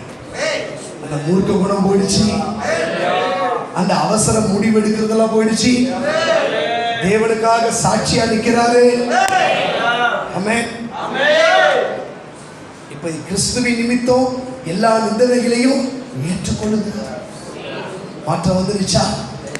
இதுதான் வாசனை. உங்க வாழ்க்கையில வாசனை வேணும். என்ன வாசனை? பெர்ஃப்யூம் வாசனை இல்ல, சென்ட் வாசனை இல்ல, ரூம் ஸ்ப்ரே இல்ல. அது உங்க சரீரத்துக்கு, அது உங்க வீட்டுக்கு. உங்க ஆவிக்குரிய வாழ்க்கையில வாசனை வேண்டும். உங்க குணத்துல மாற்றம் வேண்டும். நீங்க எவ்வளவு மணி நேரம் ஜெபிக்கிறது ஒரு விஷயமா இருந்தாலும் அவ்வளவு நேரம் ஜெபித்து உன் வாழ்க்கையில மாற்றம் இருக்கா? சிலர்லாம் நான் 1 மணி நேரம் ஜெபிக்கிறேன்னு சொல்லுவார். சில இடங்கள்ல 2 மணி, ரொம்ப நல்லது, சந்தோஷப்படுகிறோம். ஆனா மாற்றம் வேண்டுமே, மாற்றம் வேண்டுமே. ஒரு சிலர்லாம் நல்லா ஜெபிக்கிறேன்னு சொல்றாங்க, ஆனா மாற்றம் இல்லை, சுபாவத்துல மாற்றம் இல்லை, வாசனை வரல. ஆனா மனவாட்டி சொல்றாங்க, எனக்கு காற்று வீசினா என் வாழ்க்கையில வாசனை வரும். சொல்லுங்க. பரிசுத்த ஆவியானவர் என்னை நிரப்ப நிரப்ப, என்னை நடத்த நடத்த எனக்குள் மாற்றம் வரும். வால்பாறையில ஒரு தேவ மனிதன் இருக்கிறார். பல ஆண்டுகளுக்கு முன்பாக நான் அவரை சந்தித்திருக்கிறேன். எப்பொழுதுமே தேவனோடு பேசி கொண்டிருப்பார். அந்நிய பாஷை ஓயாமல் இருக்கிற ஒரு நாள். அதுக்கப்புறம் அவரை போல நான் யாரையும் பார்க்கல. அவரை போல ஒருவேளை இந்த பரந்த உலகத்துல மறைந்திருப்பாங்க பரிசுத்தவான்கள், நான் பார்க்கவில்லை. அவரை தவிர எப்பொழுதுமே அந்நிய பாஷை பேசிக்கொண்டிருப்பார். உறங்கும் போது கூட நான் கண்ணால பார்த்ததை சொல்லுகிறேன், மிகைப்படுத்தி பேசவில்லை. சிலத்தை யாரோ சொன்னதை சொல்லுவோம், நான் கண்ணால பார்த்ததை சொல்லுகிறேன். தூங்கும் போது கூட அவருடைய சரீரம் படுத்து கொண்டிருக்கிறது, அவருடைய வாய் அந்நிய பாஷையில் பேசுகிறது. நான் அப்படியே பார்த்து அப்படியே பிரமித்து போய்விட்டேன். அப்படியே இப்போ எழுந்து சத்தம் கேட்டோன்னு பக்கத்தில் படுத்துட்டு இருக்கார். பார்த்தேன், அவர் வாய் மாத்திரம் அந்நிய பாஷை அப்படியே தூங்கி கொண்டிருக்கார். தட்டி கூட பார்த்தேன், எழுப்ப முடியல. ஆனால் ஆவியோ கர்த்தர்கிட்ட பேசிக்கிட்டே இருக்கு. Praise the Lord. அவருடைய ஊழிய ஸ்தலத்தில் ஒரு ஊழியத்தை நிறைவேற்ற எனக்கு அழைப்பு கொடுத்தார். நான் என் வாழ்க்கையில் அதை நான் பாக்கியமாக இன்றைக்கு நான் அதை கருதுகிறேன். நாங்கள் 4 பேர் டீமாக போயிட்டு இருந்தோம் ஒரு ப்ரேயர் நடத்துறதுக்காக, தொடர் ஜெபம் நடத்துறதுக்காக. அதில் அவங்க மாமனாருடைய சபையில் நடத்திட்டு இருந்தோம். IPA அந்த சபையில் வால்பாறை சென்டர் பாஸ்டர் ஐசாயா அவங்க கர்த்தருக்குள்ள இப்போ மறிச்சிட்டாங்க. நான் சொல்றது ஒரு 20 ஆண்டுகளுக்கு முன்பாக நடந்த சம்பவத்தை சொல்றேன். அப்போ அவர் அப்படி அந்த ஜெப வீட்டுக்கு பக்கத்தில் ஒரு வழி இருக்கும், அந்த போயிட்டு இருக்கும்போது நான் ஜெபம் நடத்திட்டு இருக்கும்போது ஆண்டவர் அவரோட பேசினாராம். இவரே உன்னுடைய ஜெப வீட்டுக்கு நீ கூப்பிடணும் அப்படின்னு சொன்னோடனே உடனே வந்து எங்கள் பாஸ்ட் அவர் தான் டீமாக இருந்தார், நான் கீழே இருந்தேன். அவர்கிட்ட வந்து ஐயா அந்த பிரதரை நீங்கள் எனக்கு சண்டே அனுப்புவீங்களா அப்படின்னு கேட்டோடனே அவர் பாஸ் என்ன பண்ணார், நான் வரேன் அப்படின்னாரு. நீங்கள் வேணாம், அவர் தான் எனக்கு வேணும் அப்படின்னாரு. அது சொல்லிவிட்டு என்னை கூப்பிட்டாரு, எனக்கு அட்ரஸ் கொடுத்தாரு. நான் அங்கே போனேன். அந்த ஜெப வீடு ரொம்ப அற்புதமாக இருந்தது, ஆராதனைலாம் அற்புதமாக இருந்தது. நான் அங்கே ஒரு ஊழியத்தை நிறைவேற்றினேன், கர்த்தருடைய வார்த்தையை பகிர்ந்து கொண்டேன். இன்றைக்கு அவரோட எனக்கு தொடர்பு உண்டு. ஸ்தோத்திரம். அப்போது எப்போ பார்த்தாலும் டச் பேசிகிட்டே இருப்பார் தெய்வ மனுஷன். அவரோட நான் கொஞ்ச நேரம் பேசிகிட்டு இருந்தேன். ஆராதனை முடிச்ச பிறகு கொஞ்ச நேரம் பேசிகிட்டு இருந்தேன். உடனே என்ன பண்ணிட்டார், அவர் என்னோட பேசிட்டு இருந்தவர் அப்பா கூப்பிட்றாரு அப்படின்னு சொல்லிட்டு உள்ளே போயிட்டார். ஒரு ரூமில் போயிட்டார். அப்பா கூப்பிட்றாரு, டேடி கூப்பிட்றாருன்னு போயிட்டார். போயிட்டு அவர் ஒரு 2 hours மேலே தான் கழித்து வெளியே வந்தார். சிஸ்டர் எனக்கு வேண்டியதெல்லாம் கொடுத்தாங்க அப்படின்னு. அவர் வெளியே வரும்போதே சிரித்த முகத்தோட, தவறாக நினச்சிக்காதீங்க, அப்பா லேட் பண்ணிட்டார் அப்படின்ட்டார். அப்படி டேடி கூப்பிட்டாருன்னு உள்ளே போயிட்டு டேடி என்ன பண்ணிட்டாரா? இப்போ கூப்பிட்ட டேடி யார்? அவங்க அப்பா கூப்பிட்டு இருந்தால் கூட நான் என்ன பண்ணிருக்கலாம். இப்போ அவங்க சொந்த அப்பா கூப்பிட்டு இருந்தால் கூட என்னப்பா ஒரு பாஸ்டர் நிற்க வச்சுட்டு போயிட்டேன்னு ஏதாவது நான் பேச முடியும். கூப்பிட்டது யாரு? பரலோக தகப்பன். ஆனால் அதை நான் வித்தியாசமாக யோசித்தேன். நாம ஒரு வேளை இப்படி செய்வோமா? ஆண்டவர் கூப்பிட்டா நம்ம போவோமா? போக மாட்டோம். சரி போயிட்டு வந்துட்டார். அப்போ நான் அவரோட பேசிட்டு இருக்கும்போது நிறைய அனுபவத்தை நான் அவரிடத்துலேருந்து கற்றுக்கொண்டேன். ஆவியானவரோடு வாழ்கிற அனுபவத்தை கற்றுக்கொண்டேன். ஆவியானவர் எது சொன்னாலும் செய்கிற மனுஷன். ஆமென் சொல்லுங்க. ஆவியானவர் சொல்லாம ஒரு நாளையே அவர் நடத்துவது கிடையாது. அப்படி வாழ முடியுமான்றது கூட ஒரு பெரிய கேள்விக்குறிதான். ஆவியானவர் சொல்லாம ஒன்றையும் செய்ய மாட்டார். சில நேரத்தில் 3 நாள் 4 நாள்லாம் அந்த அறைக்குள்ளே தான் இருப்பாங்க, வெளியே வர மாட்டாங்க. அது சொல்லும் போது நினச்சிட்டு அப்பா நம்ம நேரத்தில் 2 மணி நேரத்தில் அனுப்பிச்சிட்டாரு. இவர் போயிட்டு நாள் கணக்காக உட்காந்தாரு, நம்ம நிலைமை என்ன இருக்கு, நம்ம திரும்பி வரணும்ல. டச் பேசிகிட்டே இருப்பார். அவர் சொன்னார், ஆவியானவரோடு நான் வாழ்ந்துட்டு இருக்கிறேன். ஆவியானவர் ஒன்றை எனக்கு கற்றுக் கொடுத்தார். நிறைய விஷயம் இருக்கு, அதில் ஒன்று சொல்றார், யாரை பற்றியும் குறை பேசாதீங்க. அது ஆவியானவருக்கு பிடிக்காது. சத்தியம் பேசுறது வேற, ஆனா கூடுற இடத்துலலாம் குறை பேசக்கூடாது. ஆமென் சொல்லுங்க. அவர் சரியில்லை, இவர் சரியில்லை, இதை பேசுறதுக்கு தேவன் நம்மை அழைக்கவில்லை. நிறைய அனுபவங்களை எனக்கு சொல்லிக் கொடுத்தார். அதில் நான் உங்களுக்கு ஏன் இதை சொல்றேன் அப்படின்னா, இன்றைக்கு அவர் வல்லமையான பாத்திரமாக இருக்கிறார். தேவன் எப்பொழுதுமே அவரை எப்பொழுதுமே பிஸியாக பயன்படுத்தி கொண்டிருக்கிறார். ஸ்தோத்திரம். தேவ ஆவியினால நடத்தப்படுகிறார். அதனால வாசனை வீசிக்கொண்டே இருக்கிறார். வாசனை பரவி கொண்டே இருக்கிறார். புரியுதுங்களா? அப்ப ஆவியானவர் உள்ள வருகிற சில பேர்ல ஆவியானவர் என்ன பண்றாங்க, உள்ள கூப்பிட்டுட்டு அவருக்கு இவங்க ஒரு இடத்தை கொடுத்துட்டு உட்கார வச்சிடறாங்க. ஒரு இடத்தை கொடுத்து உட்கார வச்சது என்ன அப்படின்னா, நான் ஆவியில நிரம்பும் போது மட்டும் நீங்க என்கிட்ட வந்துடணும். எப்படி சொல்லுங்க. எனக்கு பேய் பிரச்சனை ஏதாவது பயம் வந்தோடனே நான் கூப்பிட்டோடனே நீங்க என்ன பண்ணிடணும், ஓடியா. மற்ற நேரத்துலலாம் நான் எங்க உங்களை உட்கார வைக்கிறேனோ அங்க நீங்க சைலண்டா உட்காந்துக்கணும். அவரும் உட்கார்ந்துட்டு தான் இருக்கிறாரு. கடைசியில இந்த மனவாட்டி பறக்காது. இந்த மனவாட்டின்னு சொல்ற கூட்டம் என்ன பண்ணாது? ஒரு கூட்டம் பறக்காது. பறக்காதுன்னா உயிரோடு எலும்பா மறுரூபா ஆகாது. அப்ப இது பறக்க முடியாது. அப்பதான் ஆவியானவர் சொல்லுவாரு, நீ என்ன சேர்ல உட்கார வச்சல, அதுதான் காரணம். புரியுதா? என்ன கொஞ்சம் செயல்பட வச்சிருந்தனா, நான் சொல்றபடியெல்லாம் நீ மாற்றம் அடைந்திருந்தனா, இப்ப வருகையில போயிருப்பேன். உன் குணம் மாறி இருக்கும். ஆமென். வாசனையா மாறி இருப்பேன். ஆமென் சொல்லுங்க. நம்முடைய குணம் தான் வாசனை. ஆமென் சொல்லுங்க. நீங்க ஜெபிக்கிறத பார்த்து வரமாட்டான், உங்க குணத்தை பார்த்து தான் வருவோம். ஜெப அந்தரங்கம், குணம் வெளியரங்கம். ஆமென் சொல்லுங்க. நீ எவ்வளவு அந்தரங்கத்தில் ஜெபிக்கிறன்றது என்ன தெரியுமா தெரியும்? உன் குணத்தில் தெரியும். உன் குணத்தை பார்த்தாலே சொல்லிடலாம், இந்த ஆளு ஒழுங்கா ஜெபிக்குது. வாசனை வீசுகிறது. அந்த தோட்டத்தை யாராவது தேடி போகாம இருப்பாங்களா? சொல்லுங்க. உங்க வீட்டில் ஒரு வாசனை புதுசா ஒரு ஸ்ப்ரே வாங்கி வந்து அடிக்கல, பக்கத்து வீட்டில் இருக்கிற அக்காவோ பிரதரோ, பிரதர் இன்னைக்கு ஒரு புது ஸ்மெல் அடிக்குது கேட்குறாரா இல்லையா? சொல்லுங்க. உங்க வீட்டு பக்கம் கவனம் திரும்புதா இல்லையா? அவங்க உங்களை பத்தி அந்த காரியத்தை விசாரிக்கிறாங்களா இல்லையா? ஏன்? வாசனை. அப்ப உங்க வாழ்க்கையில உங்க குணம் வாசனையா மாறிடுச்சுன்னா, ஆவியானவர் கொடுக்கிற மாற்றம் வந்துருச்சுன்னா, உங்க தோட்டத்தை தேடி வருவாங்க.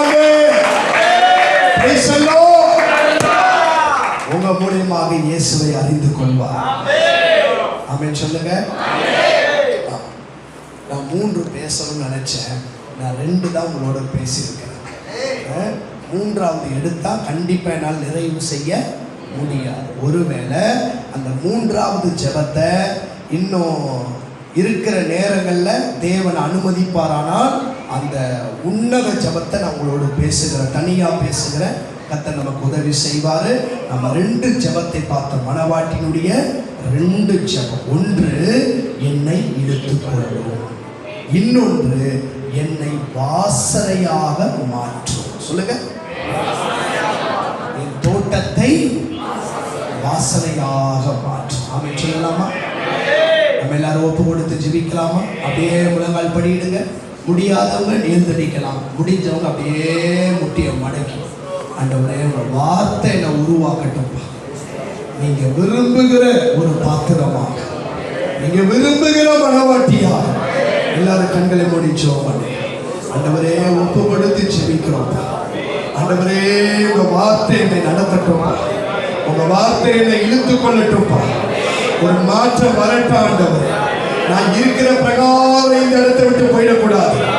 எனக்குள்ளே இன்றைக்கு ஒரு மாற்றம் வரணும். ஜெபம் பண்ணுங்க. மாற்றம் உண்டாகணும். ஜெபம் பண்ணுங்க. உங்க மாற்றத்துக்கு மட்டும் ஜெபம் பண்ணுங்க. வேற யாருக்காக ஜெபம் பண்ணாது.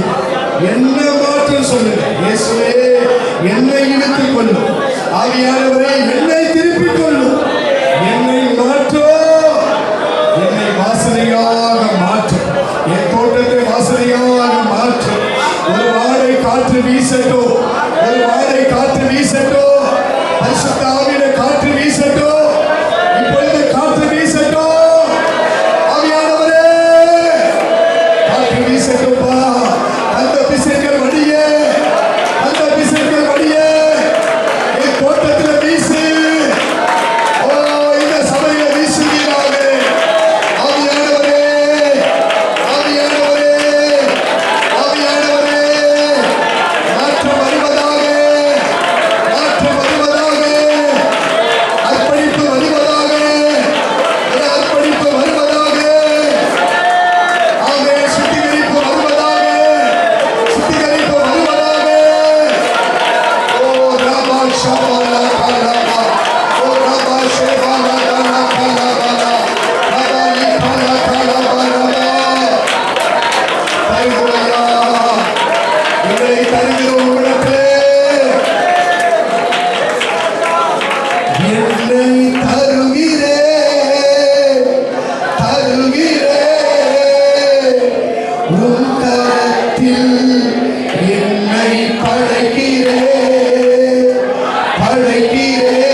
அருமையான தேவனுடைய பிள்ளைகள்,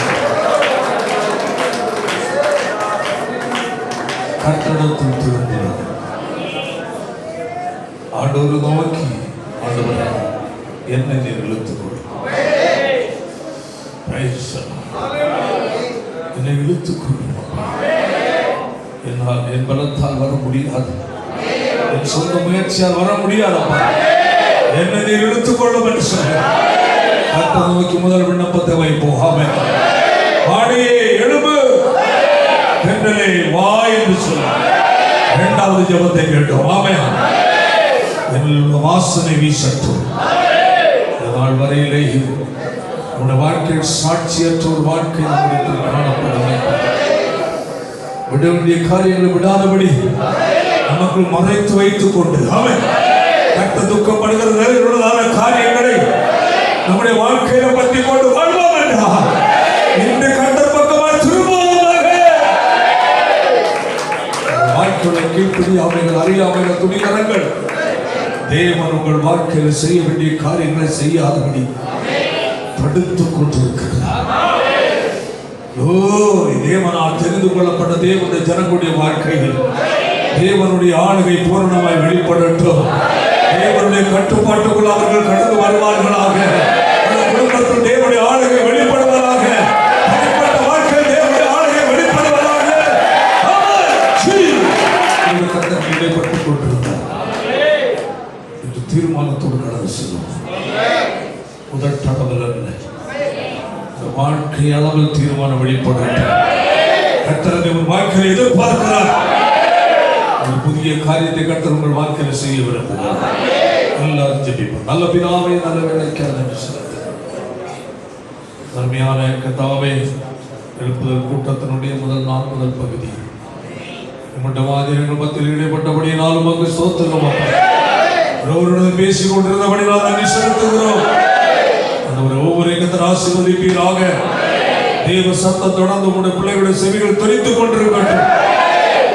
சாயங்காலம் வரும்போது ஒரு புதிய ஒரு திருப்பத்தோடு வர, ஒரு மர்வம் வாக்கப்பட்ட ஒரு புதுப்பிக்கப்பட்ட அனுபவத்தோடு கடந்து வரும்படி கர்த்தர் உதவி செய்யும்படியாக ஜெபிக்கிறோம். ஒவ்வொரு கர்த்தர் ஆசீர்வதி. சமாதானத்தோடு இருக்கும். கர்த்தர் வார்த்தை பேசுகிற நம்முடைய தாசனையும் பலப்படுத்தும். உடலுக்கு தாவே பெரிய காரியங்களை செய்யும். சாயங்காலம் கூட்டத்திற்காக ஸ்தோத்திரம். நாளை ஒரு சபை ஆராதனை, நாளை மாலை உள்ள கூட்டங்கள் எல்லாவற்றிலும் கர்த்தர் மகிமைப்படுகிறார். தினத்தை கர்த்தர் ஆசீர்வதி. சமாதானத்தோடு அனுப்பும். துதிகர மகிமை எல்லாம் உமக்கு செலுத்துகிறோம். இயேசுவின் மூலம் ஜெபிக்கிற ஜெபங்கள் நல்ல பிதாவே.